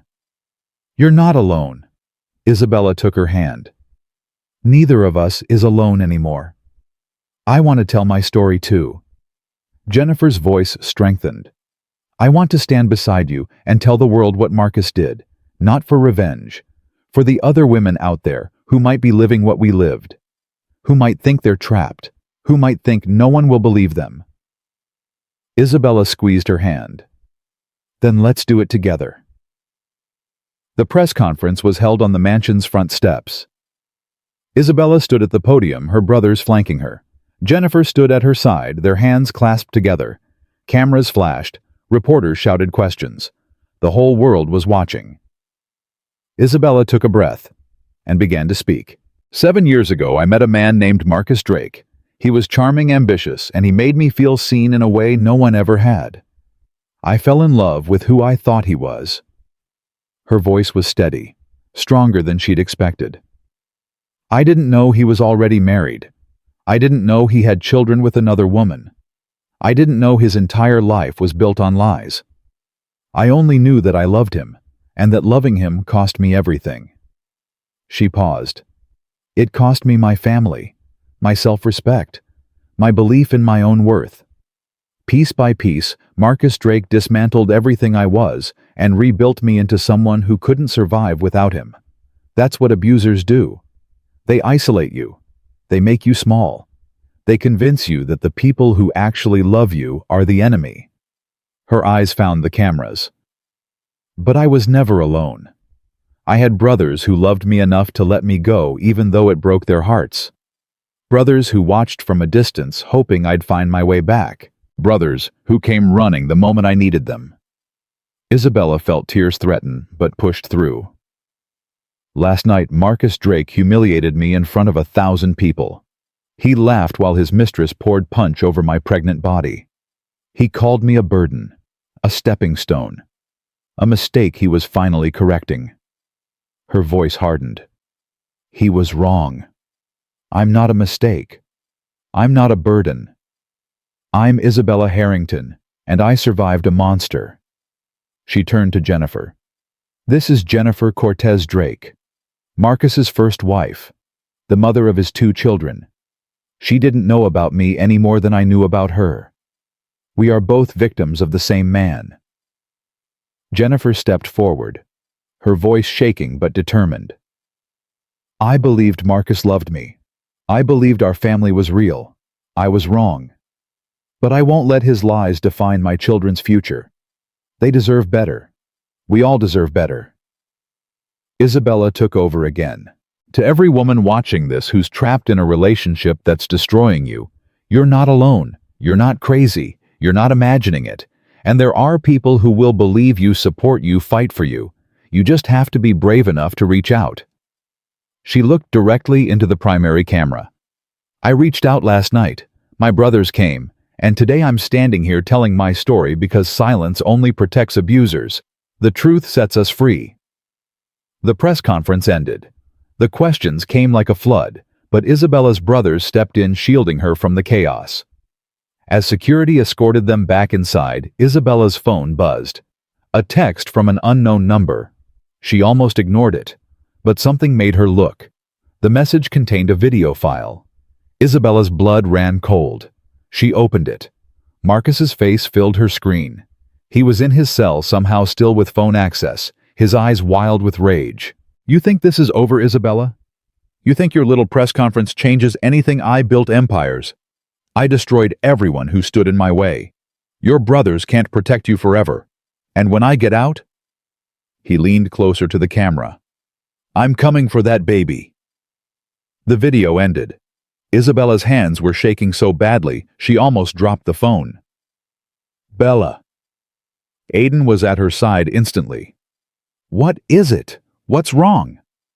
She showed him the video. Aiden's face went completely white. Then something shifted behind his eyes. Something cold. Something final. Grayson. Miles. His voice was barely above a whisper, but both brothers heard him. Conference room. Now. Isabella grabbed his arm. Aiden, what are you going to do? What I should have done 5 years ago. Aiden looked at her, and for a moment, she didn't recognize her own brother. I'm going to make sure Marcus Drake never threatens you or that baby again. You can't. I can. His voice softened. And I will, because that's what family does. We protect each other, no matter the cost. He kissed her forehead. Trust me, Bella. Just this once. Trust me. And then he was gone. Isabella stood alone, her hand pressed to her belly, wondering what her brothers were about to do, and whether she would recognize them when it was over. 2 hours later, Isabella found out. She was in the library with Jennifer, both of them pretending to read, while anxiety churned in their stomachs when Miles walked in. His face was unreadable. It's done. What's done? Isabella stood. Miles, what did you do? We didn't do anything illegal. Miles held up his hands. Technically.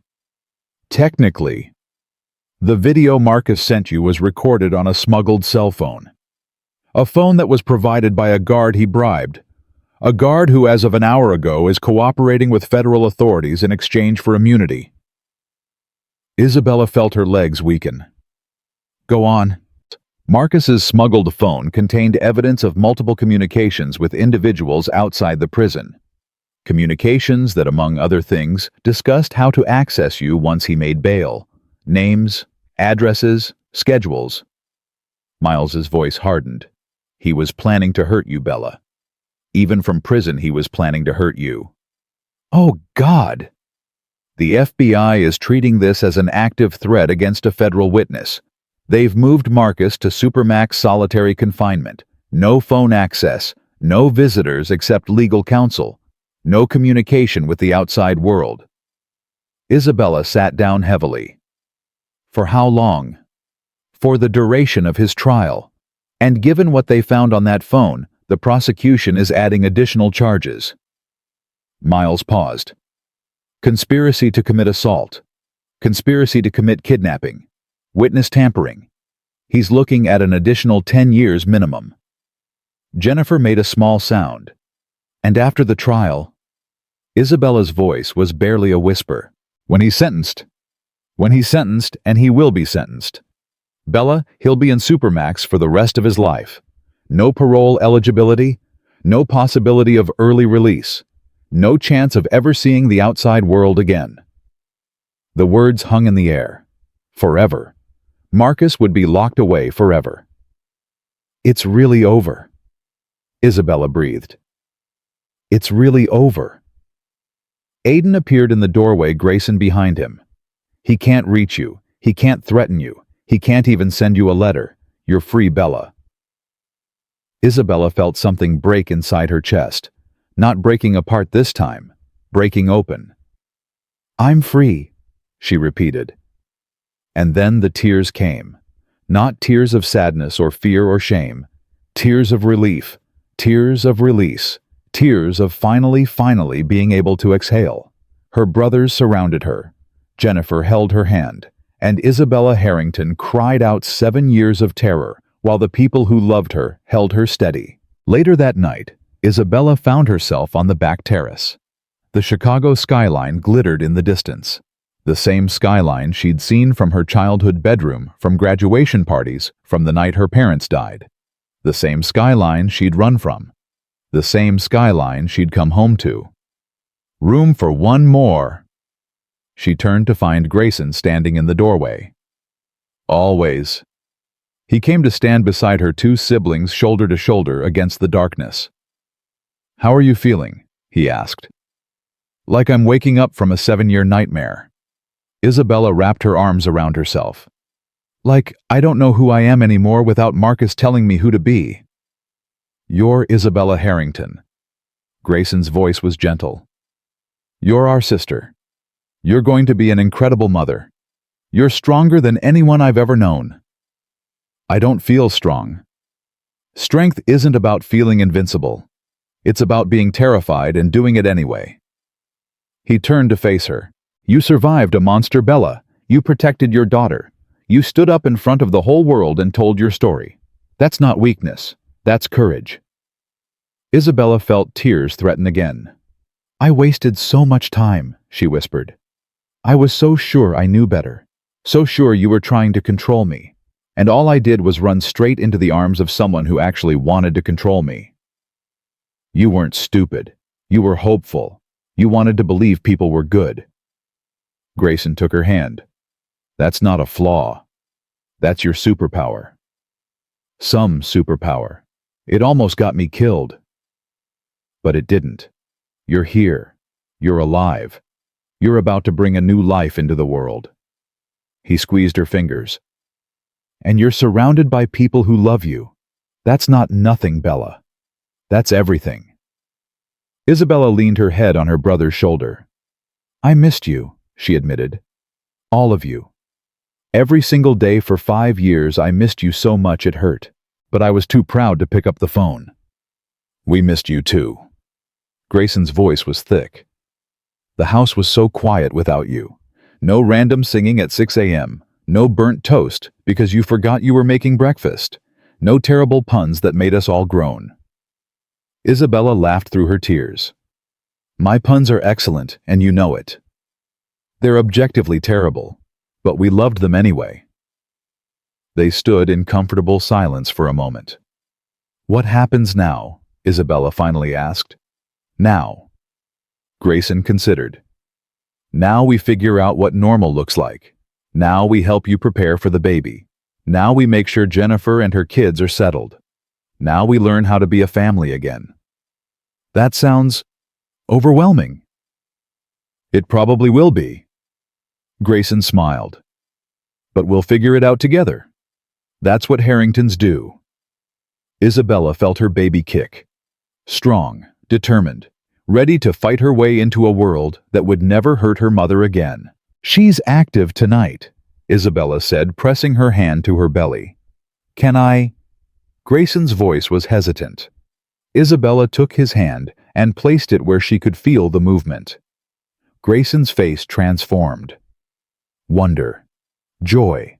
Love so pure it hurt to look at. Hi, niece, he whispered. I'm your Uncle Grayson. I'm going to teach you to code and invest, and how to tell the difference between men who deserve you and men who don't. Isabella's heart swelled. She's lucky to have you, she said softly. She's lucky to have all of us. Grayson looked up, his eyes bright. And we're lucky to have you back, Bella. Both of you. Isabella hugged her brother tight. And for the first time in 7 years, She let herself believe that everything was going to be okay. 6 months passed like water through fingers. Isabella stood in front of the mirror, her hand pressed against her enormous belly, and didn't recognize the woman staring back at her. Not because she looked different, though she did, rounder and softer and somehow more solid than before, but because the fear that had lived behind her eyes for 7 years was finally completely gone. "Bella?" Jennifer's voice came from the hallway. "The doctor's here. She says it's time." Isabella felt the contraction hit. Not painful yet, just pressure. Just her body telling her that everything was about to change. "Coming!" she called back. She took one last look at herself, at the woman who'd been broken and rebuilt, at the mother who was about to meet her daughter, at the survivor who'd walked through fire and come out the other side. "Let's do this, little one," she whispered, and walked out to meet her future. The delivery room was chaos. Not medical chaos, Dr. Chen had everything under control, but emotional chaos. Because all 3 Harrington brothers had insisted on being present, and none of them were handling it well. "She's in pain." Aiden was pacing like a caged animal. "Why is she in pain? Can't you give her something?" "I already have an epidural." Isabella gritted her teeth through another contraction. "Aiden, please sit down. You're making me nervous." "I can't sit down. My baby sister is having a baby. I might pass out." "You run a multi-billion-dollar corporation." Grayson's voice was strained. "You've negotiated with world leaders. You cannot pass out in a delivery room." "Watch me." "Both of you out." Isabella's voice was sharp. "Miles, you stay. You're the only one who's not being ridiculous." Miles looked up from his phone.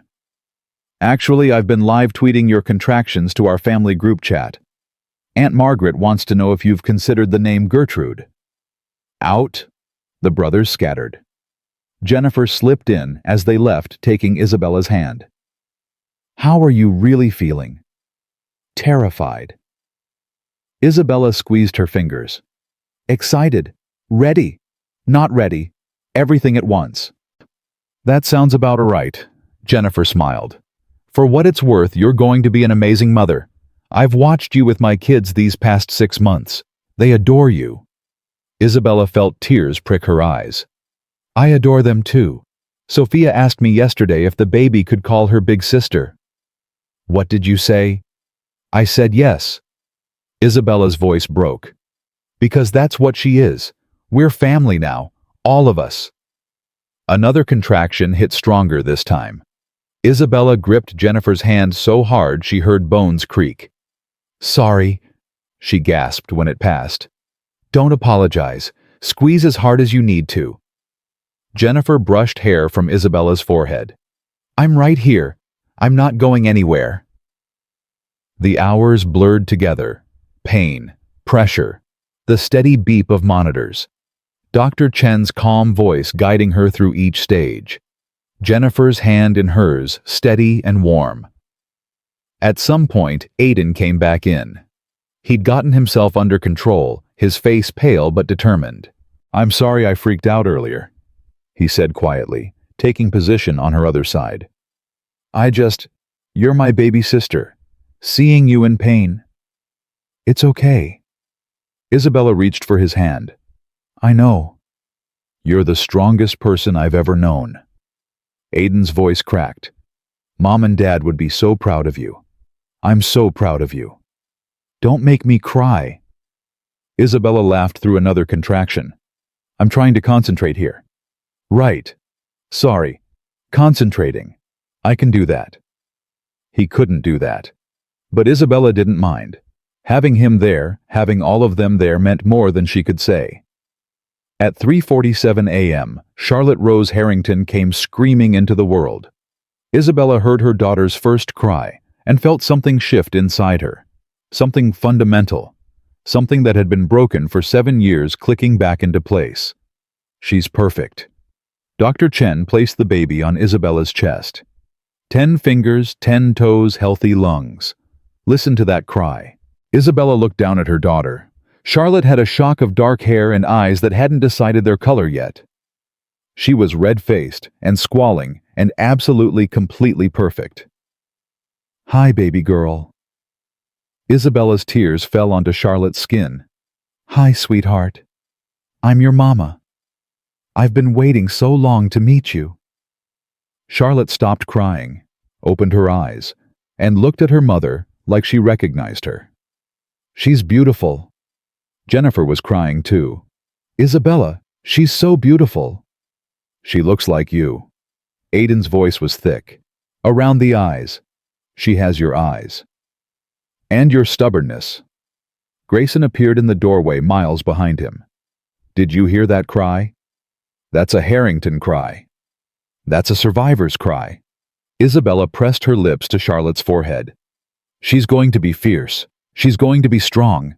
She's going to know exactly what she's worth." The brothers crowded around the bed. Three men who'd built empires, who'd faced down corrupt businessmen and federal agencies and hostile takeovers, all of them reduced to tears by a 7-pound baby girl. "Can I hold her?"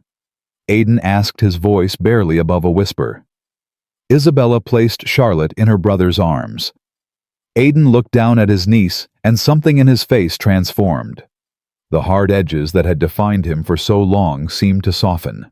The weight he'd been carrying since their parents died lifted just a little. "Hi, Charlotte." His voice was rough. "I'm your Uncle Aiden. I'm going to spoil you rotten and teach you to run a corporation and make sure no one ever hurts you or your mother again." That's a lot of promises for a first meeting. Grayson reached out to touch Charlotte's tiny hand. "She's going to hold you to them." "Good." Aiden looked up at Isabella. "I mean every word." Charlotte made a small sound, not quite a cry, more like a comment, and reached up to grab Aiden's finger. "She's got a strong grip." Aiden smiled, really smiled for the first time in longer than Isabella could remember. "That's my girl." The door opened again.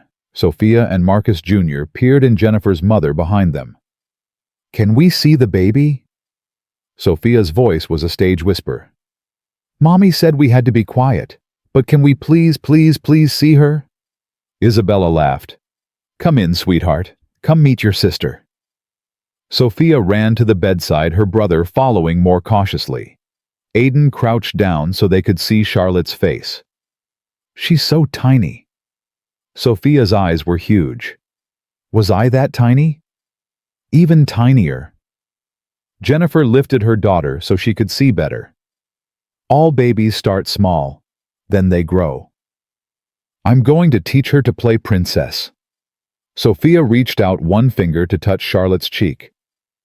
"And how to build blanket forts. And how to make mommy's special pancakes. Those are excellent things to teach her." Isabella felt her heart expand. "She's lucky to have a big sister like you." Marcus Jr. hadn't said anything. He stood slightly apart, watching with an expression too complicated for a 5-year-old. "Marcus?" Isabella held out her hand. "Do you want to say hi?" He hesitated. Then he stepped forward and looked at Charlotte with fierce intensity. "I'm going to protect her," he said quietly. "Like a big brother should.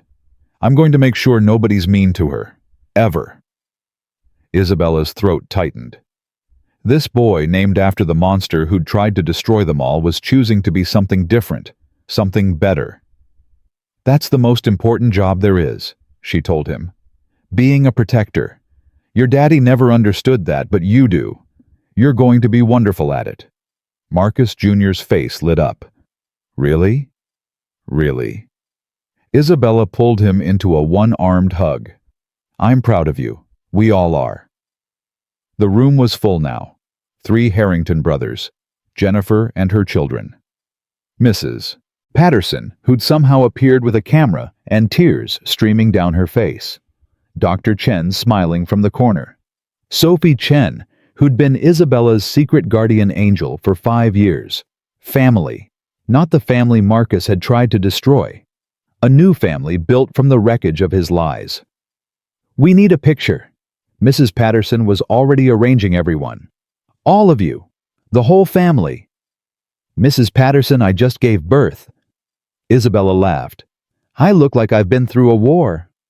You look like a mother. Mrs. Patterson's voice was firm. You look like a survivor. You look beautiful. Now everyone squeeze in. They squeezed. Isabella held Charlotte. Jennifer held Sophia. Marcus Jr. stood solemnly between Grayson and Miles.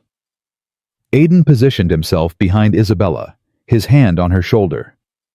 The camera flashed, and in that moment, frozen forever, Isabella saw everything she'd almost lost, everything she'd fought to reclaim, everything she'd been given back. Later, when the room had quieted and Charlotte was sleeping against Isabella's chest, Aiden came back alone. He sat in the chair beside her bed. His expensive suit rumpled, his eyes red from exhaustion and emotion. I need to tell you something, he said quietly. Isabella felt a flicker of worry. What's wrong? Nothing's wrong. It's just... He paused, searching for words. The trial ended yesterday. Isabella went still. What?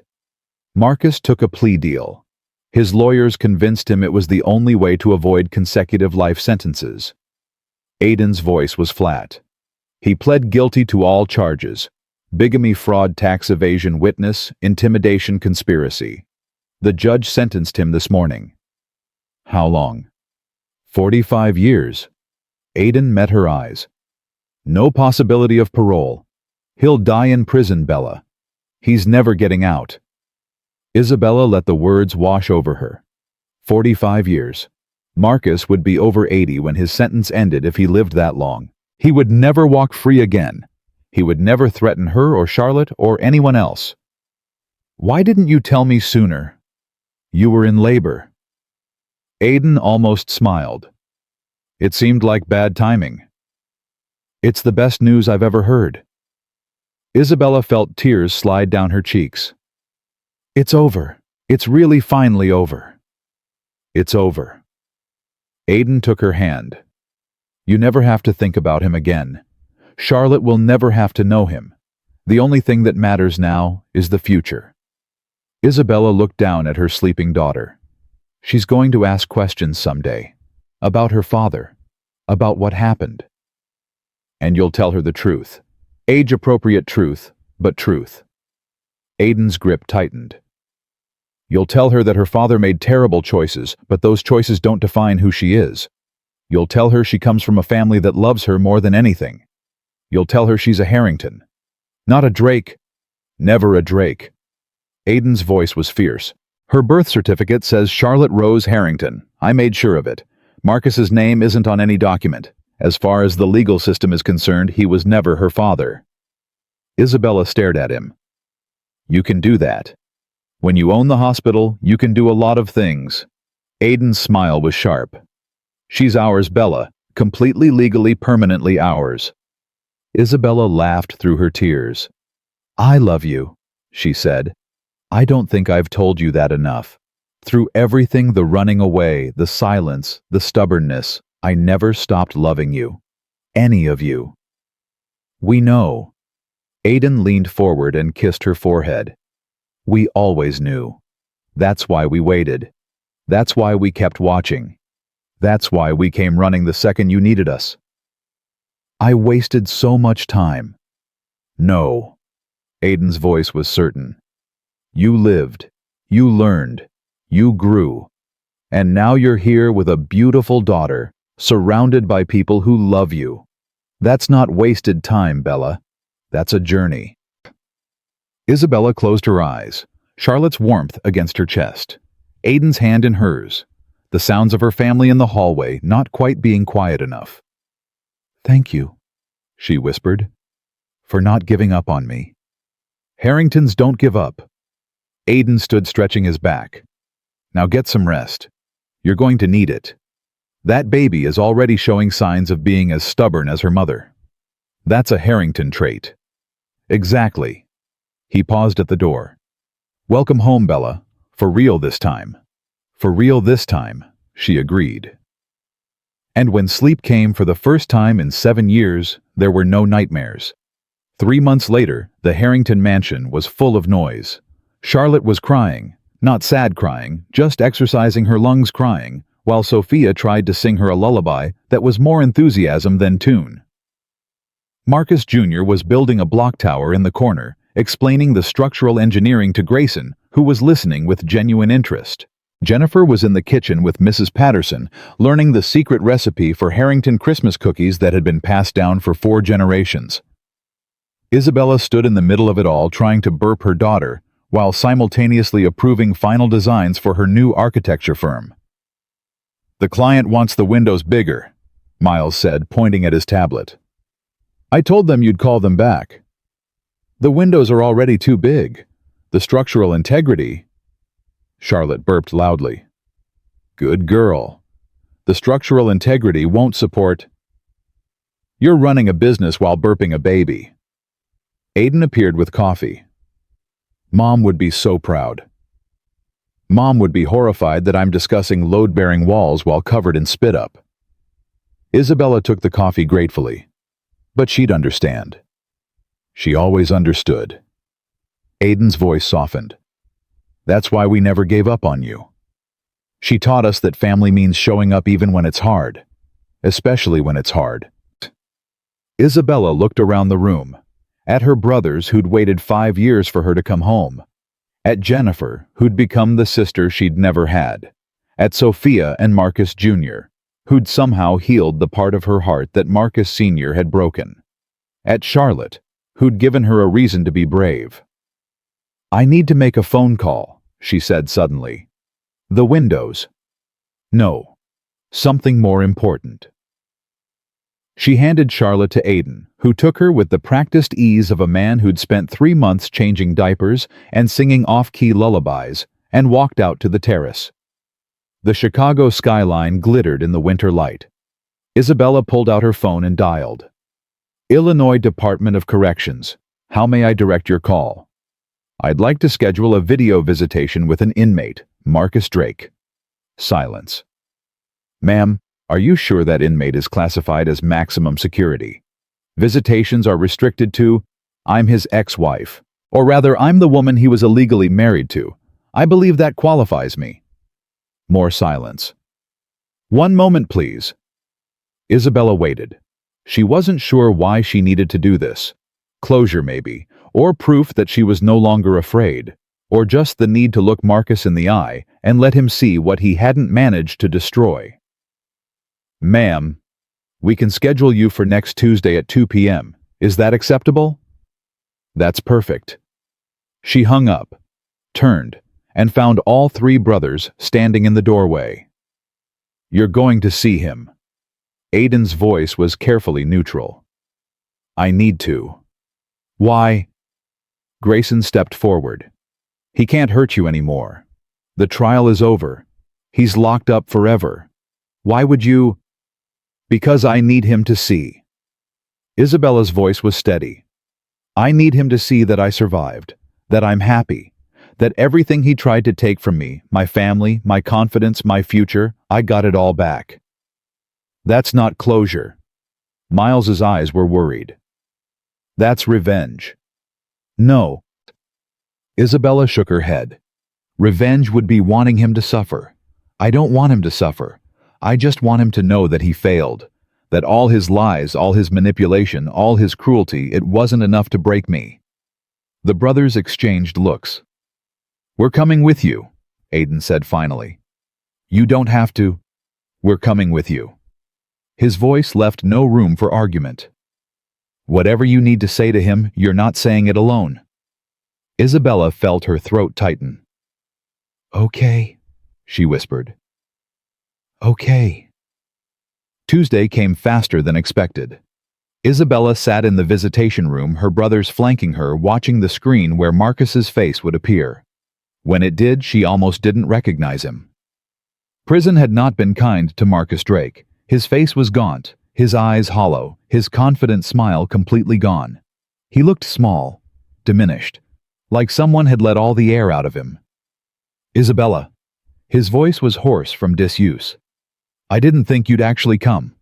"I almost didn't." Isabella kept her voice steady. "But I needed to see you. One last time." "Why?" Something flickered in his eyes. Hope, maybe. Desperation. Are you here to gloat, to show me how happy you are without me? I'm here to say goodbye. Marcus blinked. Goodbye. Goodbye to the man I thought you were. The man I loved. The man I gave up everything for. Isabella leaned forward. That man never existed. He was a character you played to get what you wanted. And I spent 7 years mourning him. Isabella? I'm done mourning. Her voice hardened. I'm done giving you space in my head. I'm done wondering what I could have done differently. You're a predator, Marcus. You always were. And nothing I did or didn't do would have changed that. Marcus's face twisted. You don't understand. I did love you. In my own way, Your way wasn't love. It was control. It was manipulation. It was making me small so you could feel big. Isabella shook her head. I understand that now. I didn't for a long time, but I do now. I can change. Marcus's voice turned desperate. When I get out, I can show you. We can start over. I'll be different. You're never getting out. Isabella's voice was gentle, almost pitying. 45 years, Marcus. You'll be 88.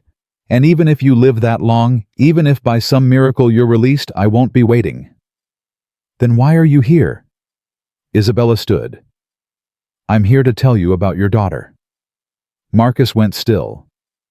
Charlotte Rose Harrington. She was born 3 months ago, 7 pounds 4 ounces.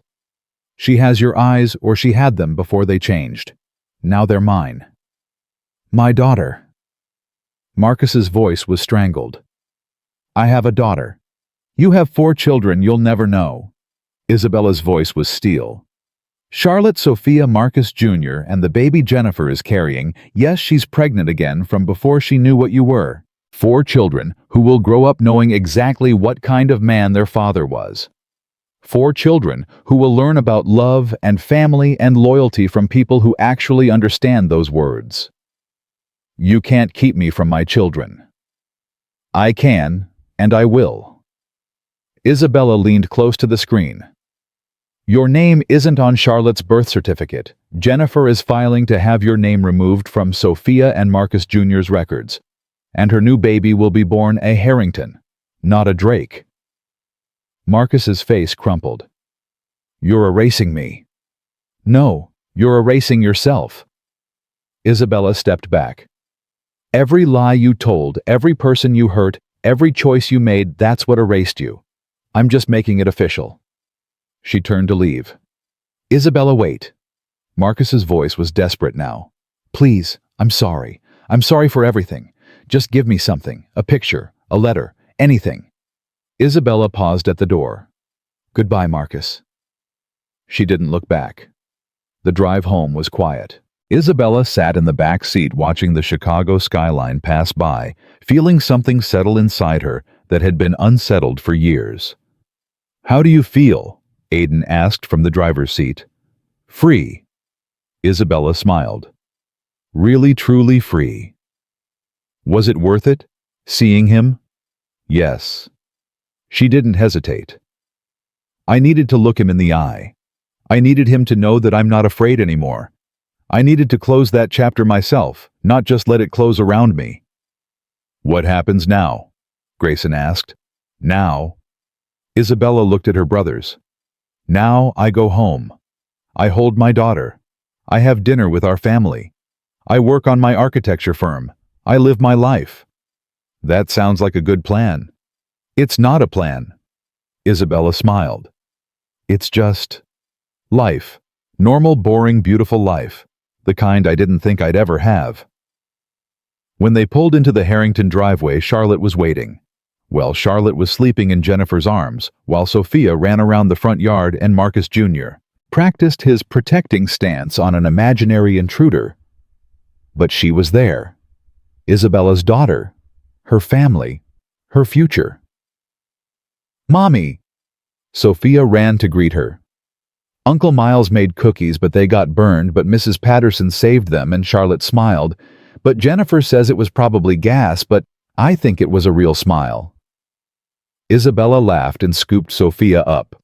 That sounds like an exciting afternoon. It was. And Marcus Jr. said he's going to teach Charlotte karate when she's bigger, and Grayson said he'd pay for lessons, and Aiden said something about background checks on karate instructors, and Miles said everyone was being paranoid. Sounds about right. Isabella carried Sophia toward the house. Let's go see that smile, or gas, either way. Jennifer met her at the door, Charlotte cradled against her chest. How did it go? It's over. Isabella took her daughter, feeling Charlotte's weight settle against her heart. It's really finally completely over. Jennifer hugged her. Welcome to the rest of your life. Isabella looked around. At the mansion that had been her prison and was now her sanctuary. At the brothers who'd waited 5 years for her to come home. At the children playing in the yard, and the woman who'd become her sister, and the daughter who'd given her a reason to keep fighting. Thank you, she said. For everything. For waiting. For believing. For showing up when I needed you. That's what family does.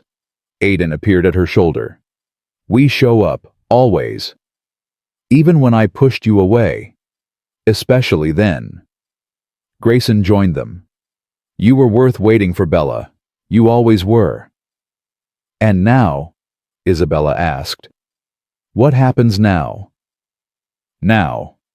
Miles grinned. Now we live happily ever after. Or at least until Charlotte becomes a teenager. I've heard that's when things get really interesting. Isabella laughed. A real laugh. Deep and full and free. The sound echoed across the Harrington estate, carried on the winter wind, rising toward a sky that had never looked so bright. Charlotte stirred against her chest, opened her eyes, and smiled. Not gas this time, a real smile. Isabella looked at her daughter, this tiny person who would never know the man who'd tried to destroy them, who would grow up surrounded by love and protection and fierce, unconditional family. You're going to have an amazing life, Charlotte Rose, she whispered. You're going to be loved and supported and encouraged to be exactly who you are. And whenever things get hard, whenever you feel lost, whenever you wonder if you're worth fighting for, remember this. You have a mother who survived a monster to bring you into this world. You have uncles who would burn empires down to protect you. You have a whole family that chose each other, that fought for each other, that never gave up. Charlotte cooed. Isabella kissed her daughter's forehead. That's what family means, little one. Not blood or obligation or duty. Family means showing up when it matters. Family means loving someone even when they push you away. Family means waiting 5 years for someone to come home and welcoming them back like they never left. She looked up at her brothers, at Jennifer and her children, at Mrs. Patterson already preparing dinner, at the home she'd finally returned to. We made it, she said softly. All of us. Together. Aiden put his arm around her shoulder. Grayson took Charlotte so Isabella could breathe. Miles started an argument with Sophia about the proper way to build a snowman. And Isabella Harrington stood in the middle of her family and let herself feel something she hadn't felt in 7 years. Complete. Not because Marcus was gone, not because justice had been served, but because she was finally after everything exactly where she was supposed to be. Home. And home, she understood now, wasn't a place or a name or a fortune. Home was the people who showed up when you needed them. Home was the love that waited patient and fierce, no matter how long you stayed away. Home was this moment right here, surrounded by family. And Isabella Harrington was never leaving again.